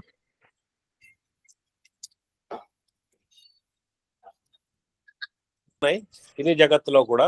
అయితే మనం పిల్లలకి చిన్నప్పటి నుంచి పద్యాలు కనుక నేర్పితే మనం ముందు ముందు తెలుగును నిలుపుకోగలము అన్నది మాకు ఇప్పుడు అర్థమైనది. పద్యం రాయటం అనేది మనం చిన్నప్పటి నుంచి అలవాటు చేస్తేనే బాగా ఎక్కువ. ఏ విధంగా వ్యాకరణం కానీ, ఉదాహరణకి మనం ఇప్పుడు ఆంగ్ల మాధ్యమం వెర్రి అయింది కాబట్టి ఆంగ్లం వ్యాకరణం అన్ని కూడా, హిందీ వ్యాకరణం కూడా చిన్నప్పటి నుంచి కొట్టడం వల్ల మనకు బాగా అలవాటు అవుతున్నది. అదేవిధంగా పద్యాల్లో కూడా అలవాటు చేస్తే తెలుగు ముందు నిలబడుతున్నదని చక్కటి సందేశం మీ దాని నుంచి వచ్చింది. అది చాలా సంతోషం. నాకు నా హృదయపూర్వక అభినందనలు అండి. ముందు అందులో భాగంగా నా వైపు నుంచి ఈ బృందాల్లో కానీ, ఈ సమూహాల్లో కానీ ఎవరికి ఏ రూపంలో అయినా నేను ఉపయోగపడతాను. ఏమన్నా పద్యాలు చెప్పమన్నా, నేర్పమన్నా, అర్థాలు చెప్పమన్నా నాకు తెలిసినంత వరకు తప్పనిసరిగా నేను సహాయపడతాను. నమస్కారం సార్. సార్ ఒక చిన్న నిమిషం టైము. అంటే నేను మా పిల్లలకి ఛందస్సు నేర్పిస్తున్నాను. ఆ ఛందస్సుని రూపకంగా నేర్పిస్తున్నాను. అది ఒక్కసారి నేను చూపించాలనుకుంటున్నాను. స్క్రీన్ షేర్ చేయొచ్చా సార్? స్క్రీన్ షేర్ చేయొచ్చా? నేను వారితో మాట్లాడొచ్చమ్మా. ఒక్కసారి వారి సంఖ్యను నేను ఇస్తాను మీకు. ఆ నంబర్ వారితో మాట్లాడదురు కానీ తల్లి. అంటే అంటే నేను చేస్తున్న ప్రయత్నం. ఇప్పుడమ్మా నువ్వు ప్రెజెంటేషన్ చేయలేవు కదా. నా పేరు పారేపల్లి సత్యనారాయణ అండి. మనకి ఇంగ్లీషు పొయిటరీకి తెలుగు పద్యానికి తేడా ఏందండి? ఇంగ్లీష్ పొయిటరీలో మీకు లాస్ట్ లైన్ లో రైమ్ ఉంటే తెలుగు పద్యానికి 2వ అక్షరంలో ప్రాస రైమ్ వస్తుంది. మీకు 9 అన్నారు అనుకోండి, 5 అని వస్తుంది ఇంగ్లీషు పొయిటరీలో. తెలుగులో చివరిది అంత్యప్రాసగా పాటిస్తే పాటించవచ్చు, లేకపోతే లేదు. కానీ ఖచ్చితంగా మీకు 2వ అక్షరం ఆ ప్రాసలో ఉంటుందన్నమాట. తర్వాత మనకు ఒక్కో సందర్భానికి వీలుగా ఒక్కో వృత్తం కూడా తీసుకున్నారు. చాలా సులభంగా తేలిగ్గా చెప్పాలంటే ఆటవెలది, కంద పద్యం, ఇంకొంచెం గంభీరంగా ఉండాలి తేటగీతి, ఇలా పెట్టుకున్నారు. మనకు గణాలు, యతి, ప్రాస చాలా ప్రధానం తెలుగు పద్యంలో. ఈ సంస్కృతంలో కూడా అది లేదు.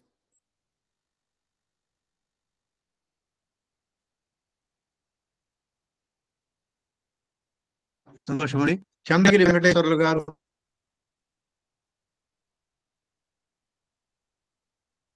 ఖమ్మం నుంచి, ఆయన గారు తెలుగు అక్షరాల్లో చాలా మార్పులు తేవాలి, చాలా తేలిగ్గా రాసే పద్ధతి కూడా ఉంది, చాలా ప్రచారం చేస్తున్నారు. వారు మాట్లాడే ఒక నిమిషం అయ్యా కానివ్వండి. Chandragiri Venkateswarlu.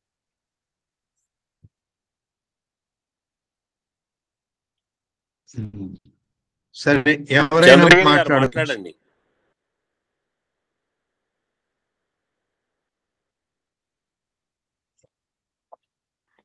Sir screen share చేయొచ్చా సార్? నేను అమ్మా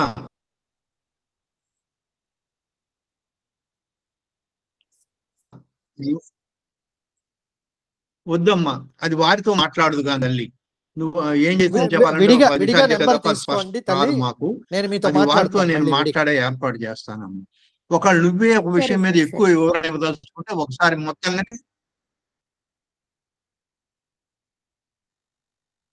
అలాగే సార్. అలాగే. సునంద్ వచ్చింది మా అమ్మాయి, మాట్లాడతాం తల్లి.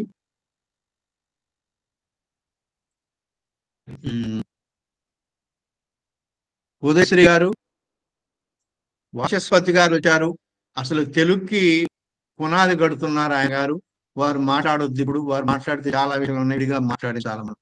రేజే వెంకటేశ్వర గారు మాట్లాడచ్చు, చింతలపాటి గారు మాట్లాడచ్చు, వ్యాసలు గారు,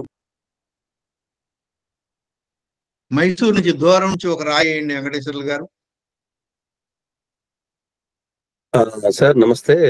సార్ మీ గురించి మీతో మాట్లాడాను ఒకసారి, ఒకటి రెండు సార్. మీరు అవునవునవును యూనివర్సిటీలో పనిచేస్తున్నారు కదా, మీ నెంబర్ కూడా నా దగ్గర ఉంది. సార్ సిఐఎల్ లో పనిచేస్తున్నాను. మీరు చెప్పినవన్నీ చాలా సంతోషకరమైన విషయాలు. ఇవన్నీ అంటే మనం అప్లై చేస్తే ఇంప్లిమెంటేషన్ దశకు వస్తే మాత్రం చాలా మార్పులు వస్తాయి. ఒకటి, తెలుగు అంటే ఏ మాతృభాష చదువుకున్న వాళ్ళైనా ఇంతవరకు నాకు తెలిసి, అంటే నాకున్న డేటా ప్రకారం ఆత్మహత్యలు చేసుకున్నట్లు, లేదా దొంగలైనట్లు, లేదా ఇంకేదో అయినట్లు లేదు. అంటే మాతృభాషలు చదవడం ద్వారా, నేను వీడియో ఆన్ చేస్తున్నాను సార్, పైన కూర్చున్నాను పర్లేదు. మాతృభాషలు చదవడం ద్వారా అంటే అంత ఆత్మాభిమానం, ఆత్మశక్తి, ఆత్మ నిర్భరత మాతృభాషల వల్ల వస్తుంది. ఇది అంటే చాలా పరిశోధన సంస్థలు తెలిపినవే, కొత్తగా చెప్పడం లేదు నేను. అయితే మీరు చెప్పడం ద్వారా ముఖ్యంగా పద్యం ఎవరికైతే స్వతహాగా పాడగలరు, చెప్పగలరో వాళ్ళ దగ్గర విపరీతమైన పద సంపద ఉంటుంది. అట్లాగే ఆత్మ తృప్తి చాలా ఉంటుంది వాళ్ళలో. ఈ మాట నేను ఖచ్చితంగా చెప్పగలను. చాలా బాగుంది మీ ప్రసంగం.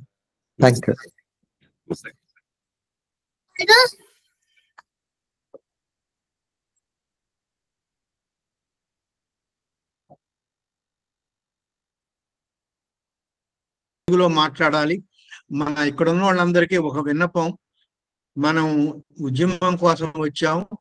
చివరిలో ఒక 5 నిమిషాలు తెలుగు భాష ఉద్యమం కోసం మనం ఎలా కదలాన్ని అన్న దాని గురించి కూడా మసూద్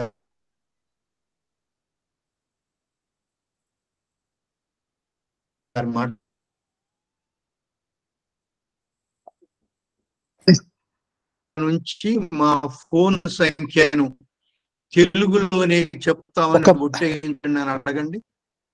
వాళ్ళందరికీ నిజంగా తెలుగు మీద ప్రేమ ఉన్న వాళ్ళే ఆ సమావేశానికి వస్తారు. మనం ఉద్యమకారుల్లోనే లోపం ఉంది. అక్కడికి పోయి వాళ్ళకి మనం పెట్టారా, మంచినీళ్ళ సీసా పోయేటప్పుడు ఆ సీసా మీద అంటించిన కాగితంలో కంపెనీ పేరు తెలుగులో లేకపోతే మేము కొనమని ఎందుకు మీరు అంటం లేదు, అలా అంటామని ఒట్టేయించండి. ఒక్క నిమిషం తెలుగు కోసం పనిచేసేటట్టు ఆ సమావేశాలు చూడండి. మీరు కూడా నిజ జీవితంలో కదిలేటప్పుడు ఒక తెలుగు సైనికుడిలాగా ఉండాలి. మిమ్మల్ని చూస్తేనే ఓ ఎవరు సైనికుడు వచ్చారనేటట్టు ఉండాలి.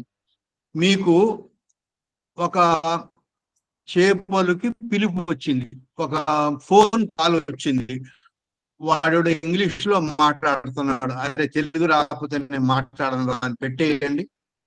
ఆ కంపెనీ వాళ్ళు తెలుగు నేర్చుకుంటారు. సమావేశాలకి, తెలుగు సమావేశాలకి పిలుపులు రాస్తారు. అందులో ఒక్క తెలుగు మాట ఉండదండి.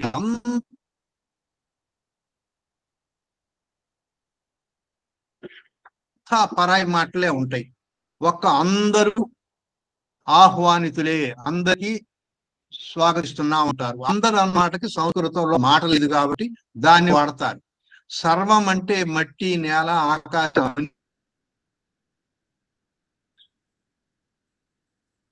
అన్ని కలిపి వస్తాయి. అందరూ అని మనుషులకు మాత్రం ఏమిరా తెలుగింత నీచంగా కనపడుతున్నదా, లేఖిగా కనపడుతున్నదా, ఎందుకు వాడలేదు, నువ్వు తెలుగు సమావేశం అని పెట్టావని అట్లా ప్రతి రంగంలో కూడా మనం తెలుగు మాటల్ని కోసం పోరాడాల్సిందే, తెలుగు కోసం మనం యుద్ధం చేయాల్సిందే. ఇప్పుడు ఇక మధుసూదన్ గారిని తెలుగుని కాపాడటం చేయకపోతే ఈ తెలుగు పద్యం బతకదు. మనం గొప్పగా చెప్పుకున్న పద్యం కూడా బతకదు. ఏం చేయాలన్న దాని మీద వారు కొద్దిసేపు మాట్లాడతారు. అయ్యా, భాష అనగానే అదేదో ప్రపంచంలో ఎన్నెన్నో భాషలు ఉన్నాయి, అందులో ఇదొకటి కాదు. ప్రపంచంలో ఎన్ని భాషలైనా ఉండొచ్చు, కానీ మనము పుట్టిన చోట మన మాతృభాషగా, అంటే దీనికి భాషా శాస్త్రవేత్తలు ఏమన్నారంటే, వారి మొదటి 3 సంవత్సరాలు 4 సంవత్సరాలు వాళ్ళ అమ్మా నాన్న వాళ్ళు మాట్లాడుతున్నది, మన సందర్భంలో తెలుగు. అలా ఈ 4 సంవత్సరాల్లో చదివిన మన మాతృభాష మన జీవితాంతం మనకొక ఉనికి, ఒక ప్రత్యేకత, లోపల ఒక ఆత్మ, మన మెదడును పని చేయించే, అంటే మనం ఎన్నైనా ఆలోచించవచ్చు. ఆ ఆలోచించిన దాన్ని చెప్పడానికి మాధ్యమం ఏమిటి? అదే. మీకు పివి నరసింహారావు గారి లాగా 10 భాషలు రావచ్చు, పుట్టపర్తి నారాయణాచార్యుల్లాగా 14 భాషలు రావచ్చు, సినారే లాగా 4-5 భాషల్లో రాయొచ్చు, చదవచ్చు, ఏమైనా చేయొచ్చు. కానీ వారు కూడా అన్న మాట ఏమిటి అంటే, ఎన్ని భాషలు తెలుగు కంటే గొప్పగా మాట్లాడగలిగినా వారు ఆలోచిస్తున్నది, వారు విషయాలను లోపలికి తీసుకున్నప్పుడు లోపల నమోదు చేస్తున్నది ఏ భాష? మాతృభాష తెలుగు. అందులో మనం ఏమి ఈ తెలుగు నేర్చుకోవడం వల్ల మనకు ఏదో అందుకోలేకపోతున్నాం. అది ప్రపంచంలో మీరు జర్మనీ చూడండి, రష్యా చూడండి, మొన్నటి వరకు చైనా చూడండి, జపాన్ ఇప్పటికీ చూడండి, శాస్త్రీయ సాంకేతిక పరిభాష మొత్తం వాళ్ళు సృష్టించుకున్నారు. తమిళనాడులో ఇప్పటికీ చాలా పరిభాష వాడుతున్నారు. ఇసై తట్టు, గ్రామ్ఫోన్ రికార్డ్ అనే తెలుగులో వాడుతున్నాం. ఎవరన్నా తెలుగులో పాట పళ్ళెమనో లేక పాట ఏదో పాట బొచ్చానో అనగలమా? పాట బొచ్చ, ఇసై తట్టు. ఇసై అంటే పాట, తట్టు అంటే పళ్ళెం. గ్రామ్ఫోన్ రికార్డుకు తమిళ్లో ఆ మాట ఉంది. తర్వాత కన్నడలో సీసీటీవీ కెమెరా, తెలుగులో సీసీటీవీ కెమెరా తప్ప మనకి ఇంకో మాట లేదు. సీసీటీవీ కెమెరా రికార్డ్ చేసింది, సీసీటీవీ కెమెరా ఫుటేజ్ తీసుకున్నాం, సీసీటీవీ కెమెరా ఆధారంగా దోషిని పట్టుకున్నాం అంటున్నారు. అక్కడ కన్నడలో కను కావలి అన్నారు. కను కావలి ఎంత గొప్ప మాట అండి అది. అంటే కన్ను చూస్తోంది, కావలి. మీరు సృష్టించుకోవాలి అని అనుకుంటే బద్రిరాజు కృష్ణమూర్తి గారు, బోధరాజు గారు గొప్ప మాట అన్నారు ఎప్పుడు 70ల నాటికే. విశాఖపట్నం ప్రాంతంలో సముద్రంలో ఇలా తీరంలో ఇసుక తీసి తవ్వేసే కొత్త పరికరం వచ్చినప్పుడు ఇంగ్లీష్లో దాని పేరు డ్రెడ్జర్. నౌకలాగుంటుంది, ఇలా పెట్టి ఇలా తీసేస్తుంది ఇసుకను. డ్రెడ్జర్ను ఏ భాషా శాస్త్రవేత్త అనువదించలేదు. హాయిగా అక్కడున్న మనుషులు తవ్వోడా అని పెట్టుకున్నారు. తవ్వు అంటే తవ్వడం, ఓడా అంటే అది సముద్రంలో ఉండి తవ్వుతోంది కాబట్టి తవ్వోడా. తవ్వోడ కంటే డ్రెడ్జర్కు గొప్ప మాట ఎక్కడన్నా వస్తుందా?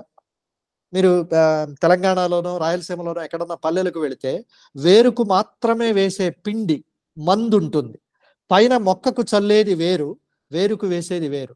వారు ఏమీ చదువుకున్న వాళ్ళు కాదు, హాయిగా వేరు పిండి అంటారు. వేరు పిండి, పిండి అంటే పొడి, వేరుకు మాత్రమే వేసేది వేరు పిండి. అదే మధుసూదన గనక ఆ మాట చెప్పాల్సి వస్తే యూరియా, పెస్టిసైడ్, ఏవో డిపిఏ, మనం ఇవన్నీ చెబుతాం. యూరియా అవుతోంది, పురుగుల మందు అయ్యింది, పెస్టిసైడ్, పురుగుల మందు అయినా మనం కనీసం అంగీకరించవచ్చు. వారంతకంటే హాయిగా కింద వేరు పిండి. భాష ఎప్పుడూ కూడా అత్యంత సులభంగా చేసుకునేది చాలా కింద హాయిగా ఎలాంటి సశపిషలు లేని వాళ్ళు చేసుకుంటారు. బాగా చదువుకున్న వాళ్ళ నోళ్లల్లో, వాళ్ళ రాతల్లో భాష ప్రామాణికత పేరుతో కృత్రిమత్వం అయిపోతుంది. మీరు మీ జిల్లా భాష యాస మాట్లాడుతున్నప్పుడున్న అందము మీరు ఒక మామూలుగా ప్రామాణికమైన భాష మాట్లాడేటప్పుడు రాదు. కాబట్టి తెలుగు భాషను పరిరక్షించే ఈ ఉద్యమంలో ఉన్న వాళ్ళందరూ కూడా తప్పనిసరిగా తెలుగు భాషను కాపాడడం అన్న దానికి లోపల అంతర్గతంగా ఉన్న ప్రధానమైన విషయం మీ మాండలికాన్ని కూడా కాపాడుకోవడం అని కూడా అనుకోండి. నేను కడప, అనంతపురం మాండలికంలో హాయిగా మా వాళ్ళతో అట్లాగే మాట్లాడతాను. ఏంపా వచ్చినావా, చేసినావా అని. హిందూపూర్, అనంతపురం వెళ్ళినప్పుడు అలా మాట్లాడుతున్నప్పుడు అది ఆ మాండలికం. అసలు నిజానికి మాతృభాష అంటే అది. తరువాత మనం మాట్లాడుతున్నది ఇప్పుడు ఆ తెలుగు అందరికీ అర్థం కావాలనే ప్రామాణిక భాష అనేది అది ఏమిటి? మీడియా భాష. అది ఇంకో తెలుగు, కృతక భాష. కోదండరామయ్య గారు మాట్లాడుతుంటే వాండ్లు అంటున్నారు, ఎంత హాయిగా ఉంది. అదే నిజమైన రూపం. వారు ఇంకా తర్వాత అంతా మనం దాన్ని పాలిష్ చేసి చేసి చేసి చివరికి ఏమైంది? బియ్యం కదా బాగా తెలుపు చేసి చేసి చేసి చేస్తే దాంట్లో పోషక పదార్థాలన్నీ పోయి పిప్పి తిని మనం ఎలా అనారోగ్యం అవుతుందో, భాషలో ఒక మాండలిక ఉచ్చారణ, మాండలిక పద సంపద పోయిన తర్వాత అంతా ఆ పైనున్న పిప్పిని మాత్రమే గొప్పదనుకుంటూ ఉన్నాం. ఆ పిప్పిని కంటే కూడా కింద ఇంకా సారవంతమైంది ఉంది. కాబట్టి మాండలికాన్ని కూడా పట్టుకుందాం. ఎవరైనా ఇక్కడ ఉన్న వాళ్ళు రకరకాల జిల్లాల నుంచి, దేశాల్లో ఉన్న వాళ్ళు ఉన్నారు, తెలుగు నేల మీద ఉన్న వాళ్ళు ఉన్నారు. మీ సహజమైన మీ జిల్లా భాషలో మీరు మాట్లాడితే అది అమృతం కంటే గొప్పది. అది బాగా గుర్తుపెట్టుకోండి. ఎప్పుడు దాన్ని నామోషిగా కానీ ఇది నా జిల్లా భాషగా అనిపిస్తోంది, ఇది వరంగల్, ఇది శ్రీకాకుళం, దయచేసి అలా అనుకోకండి. మాతృభాష అంటే అది మాండలికంతో ఉన్న మాధుర్యంతో ఉన్న గొప్పతనమే అది. దాని తర్వాత వచ్చేది అందరికీ అర్థం కావాలని ప్రామాణిక భాష. రాసే భాషలో అయినా ప్రామాణికత ఉండొచ్చు, కానీ మాట్లాడే భాష హాయిగా మీ మనసులో మీ ఊళ్ళో మీరు మాట్లాడినప్పుడు మొదటి 15-20 ఏళ్ళు ఏ ఉచ్చారణ ఎలా అంటున్నారో అలాగే అనండి. అలా మాండలికము, ఆ తర్వాత రాసే భాష, మన నిత్య వ్యవహారాల్లో ఇందాక కూడా గురువు గారు అన్నారు అట్లాగా పదే పదే ఉద్దేశపూర్వకంగా అయినా ఈ మాట ఇక్కడ నేను ఈ ఆంగ్ల పదం అనకుండా ఇది అంటానని పట్టుబట్టారండి. ఏమీ కాదు. 2 సార్లు 3 సార్లు మాట్లాడితే అదే అలవాటు అయిపోతుంది. అర్జీ, దరఖాస్తు, తహసీల్దారు, తుండుగుడ్డ, ఇది వరకు ఎన్ని మాటలు? అడ్డపంచ, తుండుగుడ్డ అని ఇప్పుడు అంటున్నామా? అనలేము. టవల్ అనాలి మనం. మొన్నటి వరకు తుండుగుడ్డ ఉంది, హాయిగా అనేవాళ్ళు. అదేదో అనకూడని అనేది మాండలికంలోనో గ్రామీణ ప్రాంతాల్లో హాయిగా మాట్లాడే మాట మొరటు, బాగా దాన్ని ఇలా చేసేసి ప్రామాణీకరించిన భాష గొప్పది అని మనమే అనుకున్నాం తప్ప అలా కానే కాదు. పద్యంది ఇంకో సందర్భంలో కూడా నేను అత్యంత సులభంగా పద్యం ఎలా నేర్చుకోవాలి, పద్యం నేర్చుకోవడం వల్ల తెలుగు భాష ఎలా బాగా కాపాడబడుతుంది అనేది అది మళ్ళీ ఇంకో సందర్భంలో కూడా చెబుతాను. ఇందులో తెలుగు భాష, రాసే భాష, మాట్లాడే భాష, నిత్య వ్యవహారాల్లో తెలుగు అన్నది మాత్రం ఉద్దేశపూర్వకంగా అయినా మనం దాన్ని పట్టుకుందాం. కొంత మొదట 2 నెలల్లో 6 నెలల్లో కృతకంగా అనిపిస్తుంది, కానీ తర్వాత నెమ్మదిగా అలవాటు అయిపోతుంది. అదే పెద్ద విషయమే కాదు. ఇక్కడికి నా వైపు నుంచి నేను చెప్పగలిగిన విషయాలు ఇవి. ఇంకా పెద్దవారు మీరెవరైనా దీన్ని ముగింపుగా చెప్పచ్చు. ఒక మాట అయ్యా, పద్మారెడ్డి గారు వచ్చారు. ఆ గారి దగ్గర బాగా నూరిన రాళ్ళు ఉంటాయి. పద్మారెడ్డి గారు ఒక నూరిన రాళ్ళు ఉంటాయి. అమ్మా మాండలికాలన్నీ ప్రమాణ భాషలో భాగమే. మాండలికాలు లేకపోతే ప్రమాణ భాష ఎక్కడుందండి? లేనే లేదు. సత్యం గ్రహిస్తే మాండలికాల సొబసుతోనే ప్రమాణ భాష ఏర్పడుతుంది. మొదటి దశ భాషలో మాండలికమే. ఈ తేడా తెలియనప్పుడే మనం ఏదో ఇలా చదువుకున్నాం లేదా డిగ్రీలు చేసాం, ఏవో డిగ్రీలు ఉన్నాయి అనుకుంటాం, కానీ మాండలికాలే భాష, మాండలికాలే ద్రావిడ భాష, మాండలికాలే దేశీ భాష, మాండలికాలే అచ్చ తెలుగు భాష. ధన్యవాదాలు. చంద్రగిరి వెంకటేశ్వర్లు గారు. సరే ముగిద్దామండి. మా పద్మారెడ్డి గారు పదునైన ఇంకెవరైనా మాట్లాడేవారు ఉంటే పద్మారెడ్డి గారు పదునైన ప్రశ్నలు వేసేవారు గురువు గారు. ఈ మాట ఎందుకనో మాట్లాడట్లేదు. నమస్కారం సార్. అయితే ఆవిడ నన్ను క్షమించాలని అనుకున్నారు. మాట్లాడు. నమస్తే సార్. అందరికీ నమస్కారం. అది మొదటి నుంచి నేను కార్యక్రమంలో పాల్గొనలేకపోయినా, అందుకని ఎక్కువగా పద్యాల గురించి చెప్పలేకపోయినా అడగలేకపోయినా, మనం ఇప్పుడు అనుకుంటున్నట్టుగా సార్ మాండలికాలు వాడదాము. మన ఎరికలో ఉండి మనం సహజంగా చిన్నప్పటి నుంచి మనకు వచ్చినటువంటి మన ప్రాంతీయమైనవి. కానీ గత 2-3 తరాలుగా, బహుశా మాకంటే కొంచెం పెద్దవారు మీరు, మీ తరం మా తరం, మన తర్వాత తరాల్లో అచ్చు పుస్తకాల్లో కూడా లేనటువంటి తెలుగును వాడుకలోకి తేవాలనుకునేటువంటి మన ప్రయత్నం ఎంతవరకు సఫలీకృతం అవుతుందా? సంస్కృత పదాలు వద్దు అన్నటువంటి మిషతోటి ఇప్పుడు నెనరులు కానీ అనుగరి కానీ ఇలాంటి ఎన్నో పదాలు బహుశా అచ్చు పుస్తకాల్లో నేనైతే చూడలేదు. మీరు తప్పుగా అనుకోకపోతే, అంటే వాడుకలో ఉండి మన అచ్చు పుస్తకాల్లో ఉన్నటువంటి గత 2-3 తరాలుగా అచ్చు పుస్తకాల్లో మనం చూస్తూ వస్తూ చదువుకున్నటువంటి పదాలైతే వాడగలమేమో కానీ అప్పుడు కూడా లేని ఆ వెనకటి పదాలను తేగలమా, ఎంతవరకు మన తర్వాత తరాలు అందుకుంటారా అనేది నాకు ఒక సందేహం సార్. ఇందులో రామారావు గారు ముఖ్యమంత్రిగా ఉన్నప్పుడు శ్రీనారాయణ రెడ్డి గారిని ట్యాంక్ బండ్కు ఏదన్నా అక్కడ విగ్రహాలు పెడుతున్నాము, మంచి పేరు చెప్పండి అని అన్నారట. అంటే ఆయన తెలుగు వెలుగుల మూర్తి నిక్షిప్త కళా ప్రాంగణం అని పెట్టారట. తెలుగు వెలుగుల మూర్తి నిక్షిప్త కళా ప్రాంగణం అని. తెలుగు వెలుగుల మూర్తి నిక్షిప్త కళా ప్రాంగణం అన్నది ఆ రోజు నుంచి ఈ రోజు వరకు బహుశా ఎవరు అని ఉండరు, ట్యాంక్ బండ్ అనే అంటున్నారు. అట్లాగే ఇది వరకు రైల్వే సిగ్నల్ కు ధూమశకట గమనాగమన నియంత్రిత లంబ సూచిక అని పెట్టారు ఒక ఆయన.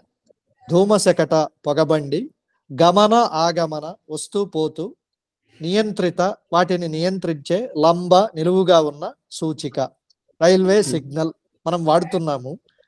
ధూమశకట గమనాగమన నియంత్రిత లంబ సూచిక పడింది, ఇప్పుడే రైలు వెళ్ళింది అంటే మీరు కూడా నవ్వుకుంటారు. కాబట్టి భాషలో సంస్కృతంలో ఒక నిర్వచనం ఏమిటి అంటే ప్రవాహినీ దేశ్య, ప్రవహించేదే భాష. ఆ ప్రవహించేటప్పుడు కొంత మురుగు కలవచ్చు, కొంత కింద బురద కలుస్తూ ఉంటుంది, కానీ ప్రవహించకుండా అలా నిలువ ఉన్నది మాత్రం మురుగునీరు అవుతుంది. ప్రవహిస్తేనే జీవనది, అది పవిత్రం. కాబట్టి ఇందులో మనం అనుకుంటున్నట్టుగా అచ్చ తెలుగు పదాలకు తోడు వేరే భాష పదాలు కూడా ఉన్నాయి. కొంత అచ్చ తెలుగు పదాలను పట్టుబట్టి కొంతమంది వాడడం వల్ల కొన్ని పదాలు అప్పుడప్పుడు బాగా ప్రాచుర్యంలోకి వస్తాయి. కానీ మీరు అన్నది నిజం, కొన్ని పదాలు అదేమిటో అర్థం కాక ఎవరైనా చెబితే తప్ప అర్థం చేసుకోలేనంత కఠినంగా కూడా ఉంటాయి కొన్ని, మరీ పట్టుబట్టి వాడితే. కానీ ఇప్పుడు మీకు అది చెబుతాను. ఔటర్ రింగ్ రోడ్ అన్న మాటకు ఈనాడులో బాహ్య వలయ రహదారి అంటున్నారు. బాహ్య వలయ రహదారి, బయట వలయం రింగ్, రహదారి రోడ్డు. ఎయిర్ హోస్టెస్ కు గగన సఖి అంటున్నారు. మరి నేను అనడం ఏమిటి అంటే గగన సఖి, బాహ్యవలయ రహదారి ఇట్లాంటి ఇంకా వెనక్కు వెళ్లే కొద్దీ అలా దానికి బదులు భాషా శాస్త్రవేత్తలు చెప్పిన మాట ఏమిటంటే రైలు, సెల్ ఫోను, ఛార్జింగ్ ఇలాంటి మాటలు ఉన్నప్పుడు ఛార్జింగ్ అని తెలుగు అక్షరాల్లో రాయండి, మీరు లిపి తెలుగులో రాయండి. ఆ మాటను ఆ టెర్మినాలజీ పారిభాషిక పదంగా అవి తీసుకురండి. అప్పటికే బాగా ప్రాచుర్యంలో ఉన్నాయా పాల శీతలీకరణ కేంద్రం, గిడ్డంగుల కేంద్రం, ఇలాంటివి బాగా ప్రాచుర్యంలో ఉన్నవి. వాటిని మళ్ళీ మీరు కోల్డ్ స్టోరేజ్ ప్లాంట్ అని వాడకండి. అలా భాషను బాగా వ్యాప్తి చేసుకుంటూ వెళ్ళొచ్చు. పట్టుబట్టి అతి కష్టమైన ఎవరు వాడని మాట వాడద్దు. పట్టుబట్టి ఈ ఇంగ్లీష్ మాటకు నేను ఎలాగైనా సరే చేసి పెడతాను అని అలా మొండిగాను ఉండకండి.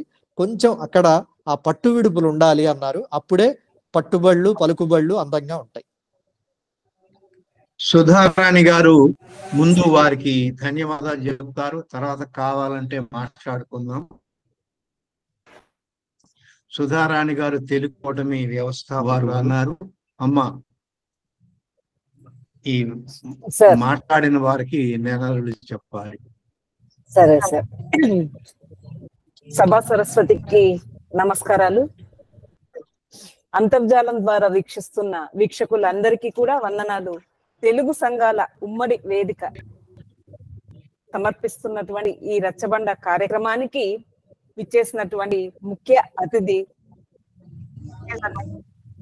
మమిడి కాల్వ మధుసూదన్ గారికి ముఖ్యంగా ధన్యవాదాలు తెలియజేస్తూ, తెలుగును బతికించుకోవాలంటే తెలుగు భాష ప్రాధికార సంస్థ ఏర్పాటుతో పాటు ప్రతి కొలువుకు తెలుగులోనే పరీక్ష పెట్టాలని, ప్రతి బడి కళాశాలలో తెలుగును ఒక తప్పనిసరి విషయంగా నేర్పాలని, ఇతర రాష్ట్రాలలో దేశాలలో ఉన్న తెలుగు వారికి తెలుగు చదివే వీలు మనం కలిగించాలని, అన్ని రాష్ట్రాల్లోనూ అచ్చ తెలుగు మాటలను సేకరించి బతికించుకోవాలని తెలుగు కూటమి ఏర్పడింది.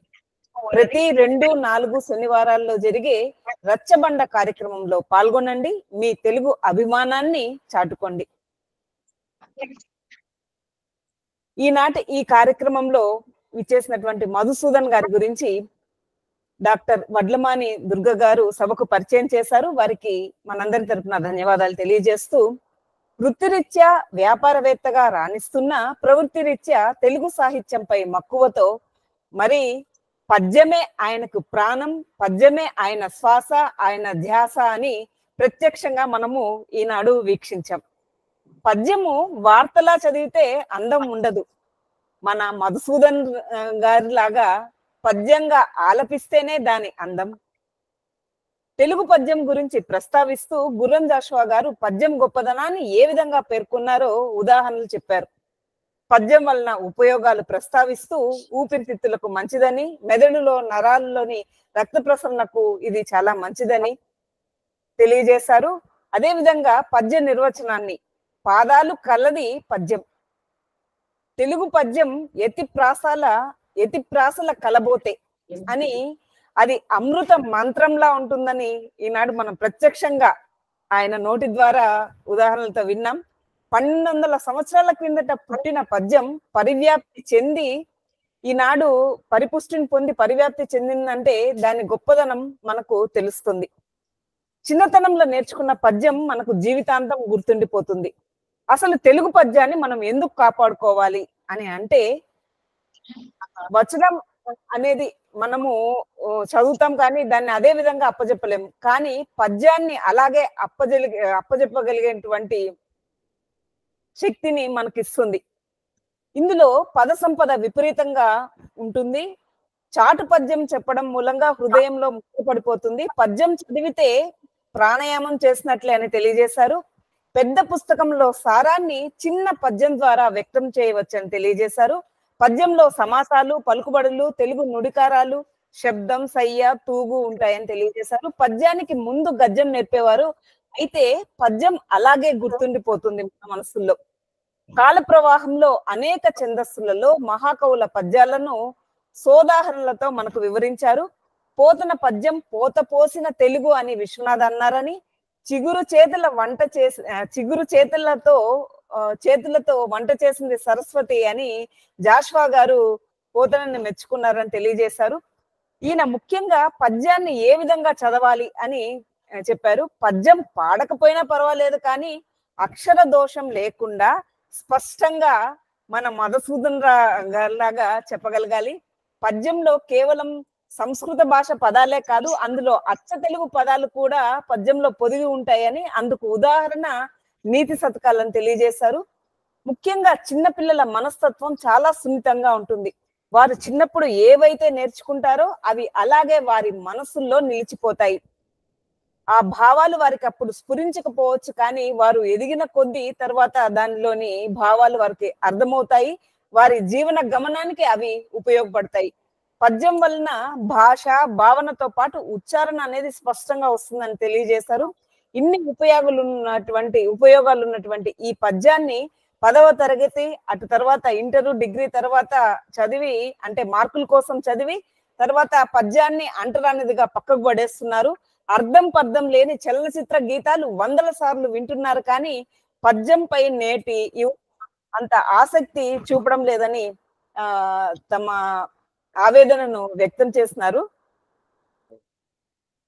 సార్ వినిపిస్తున్నాయి కదా సార్? వినిపిస్తుంది. సార్ నేను మళ్ళా మిమ్మల్ని మీరు చెప్పిందంతా పునరుక్తి చేయడం అనేది మాకు ఒక్కసారి మన్నం చేసుకుంటే మాలో కొంచెం ఇంకొంతగా ఆసక్తి పెరుగుతుందన్న ఉద్దేశంతోనే మీరు చాలా ఉదాహరణలన్నీ తెలియజేశారు సార్. మీకు ధన్యవాదాలు తెలియజేస్తూ, ఇందులో ముఖ్యంగా మీరు ఒక మాట చెప్పారు, అవధానాన్ని గురించి తెలియజేశారు. అక్కడ ఉన్నటువంటి విదేశాల్లో ఉన్నటువంటి వాళ్ళు కూడా మన తెలుగు భాషపై మక్కువతో అక్కడ చాలా కార్యక్రమాలను కూడా నిర్వహిస్తున్నారు. మనం కూడా దానిని ఆదర్శంగా తీసుకొని ఇక్కడ నేటి యువతకి అవి నేర్పించాల్సిన అవసరము ఎంతైనా ఉంది. అదే విధంగా మా సభ్యులు అడిగినటువంటి ఎన్నో ప్రశ్నలకి ఆ పద్యంలోని గొప్పదనాన్ని మీరు విడమర్చి చెప్పారు.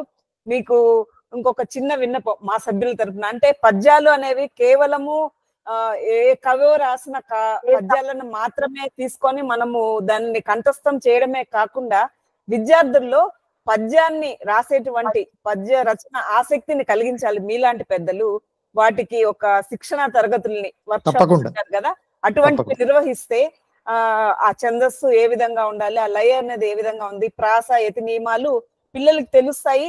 నేటి సమాజంలో ఉన్నటువంటి సమస్యలను తీసుకొని వాళ్ళు పద్యరచనను చేయడానికి ఆసక్తి చూపిస్తారని నా మనవి. నాకు ఈ అవకాశాన్ని కల్పించినటువంటి అధ్యక్షులు కోదండ రామయ్య గారికి, ఇంతసేపు మీ అమూల్యమైన సమయాన్ని మా కోసం వెచ్చించి ఎన్నో విషయాలను తెలియజేసిన మీకు ప్రత్యేక ధన్యవాదాలు తెలియజేస్తూ మా సభ్యులందరి తరపున మీకు ధన్యవాదాలు సార్. మరొకసారి నమస్కారం.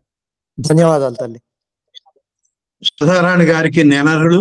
ఒక చిన్న విషయం, ఈ చాట పెట్టి ఆమె ఇక్కడ చాట్ లో వాళ్ళ పేర్లు కనపడుతున్నాయి, కొద్ది మంది మాత్రమే తెలుగులో కనపడుతున్నాయి. ఆ రాయటం చేత కాని వాళ్ళు కర్నూలు పోండి, అక్కడ ఒక అమ్మాయి ఉంది, ఆ అమ్మాయి నీకు నేర్పుతుంది ఎలా అందులో తెలుగులో రాసుకోవాలో. లేకపోతే మనం వలగూటికి పోండి, వలగూడులో కూడా తెలుగుకూటమి.org కూడా రాశాం. మీరు ప్రతి చోట తెలుగువాడిగా కనపడటానికి ప్రయత్నం చేయాలి. మాసుంబి గారి దగ్గరికి పోతే ఆమె నేర్పుతుంది, ఇంతకుముందే అన్నాను. మిగిలిన వాళ్ళు ఇంకేమన్నా 1-2 రాళ్ళు మిగిలితే ఆయన గారి వైపు విసరండి, ముగిద్దాం తొందరలో. మధు సార్, ఇందాక మేడం గారు చెప్పినట్లు పిల్లలకే కాదు చాలా మంది పెద్దవాళ్ళకు కూడా ఇప్పుడున్న పరిస్థితుల్లో శిక్షణ అవసరం. అవునండి, అవును అవును. ఎందుకంటే రాముడప్పుడు అని ఉందనుకోండి పద్యంలో, అది రాముడప్పుడు అని చదవకూడదు. రాముడప్పుడు అన్నది వాళ్ళు ఛందస్సు వల్ల, గణాల వల్ల, లేక 3 లఘువులు రావాలని ఏదో అట్లా పెట్టేసుకున్నారు. ఒక గురువు ఒకటేదో డప్పుడు అన్నప్పుడు ఏమవుతుంది, డా గురువు అవుతుంది.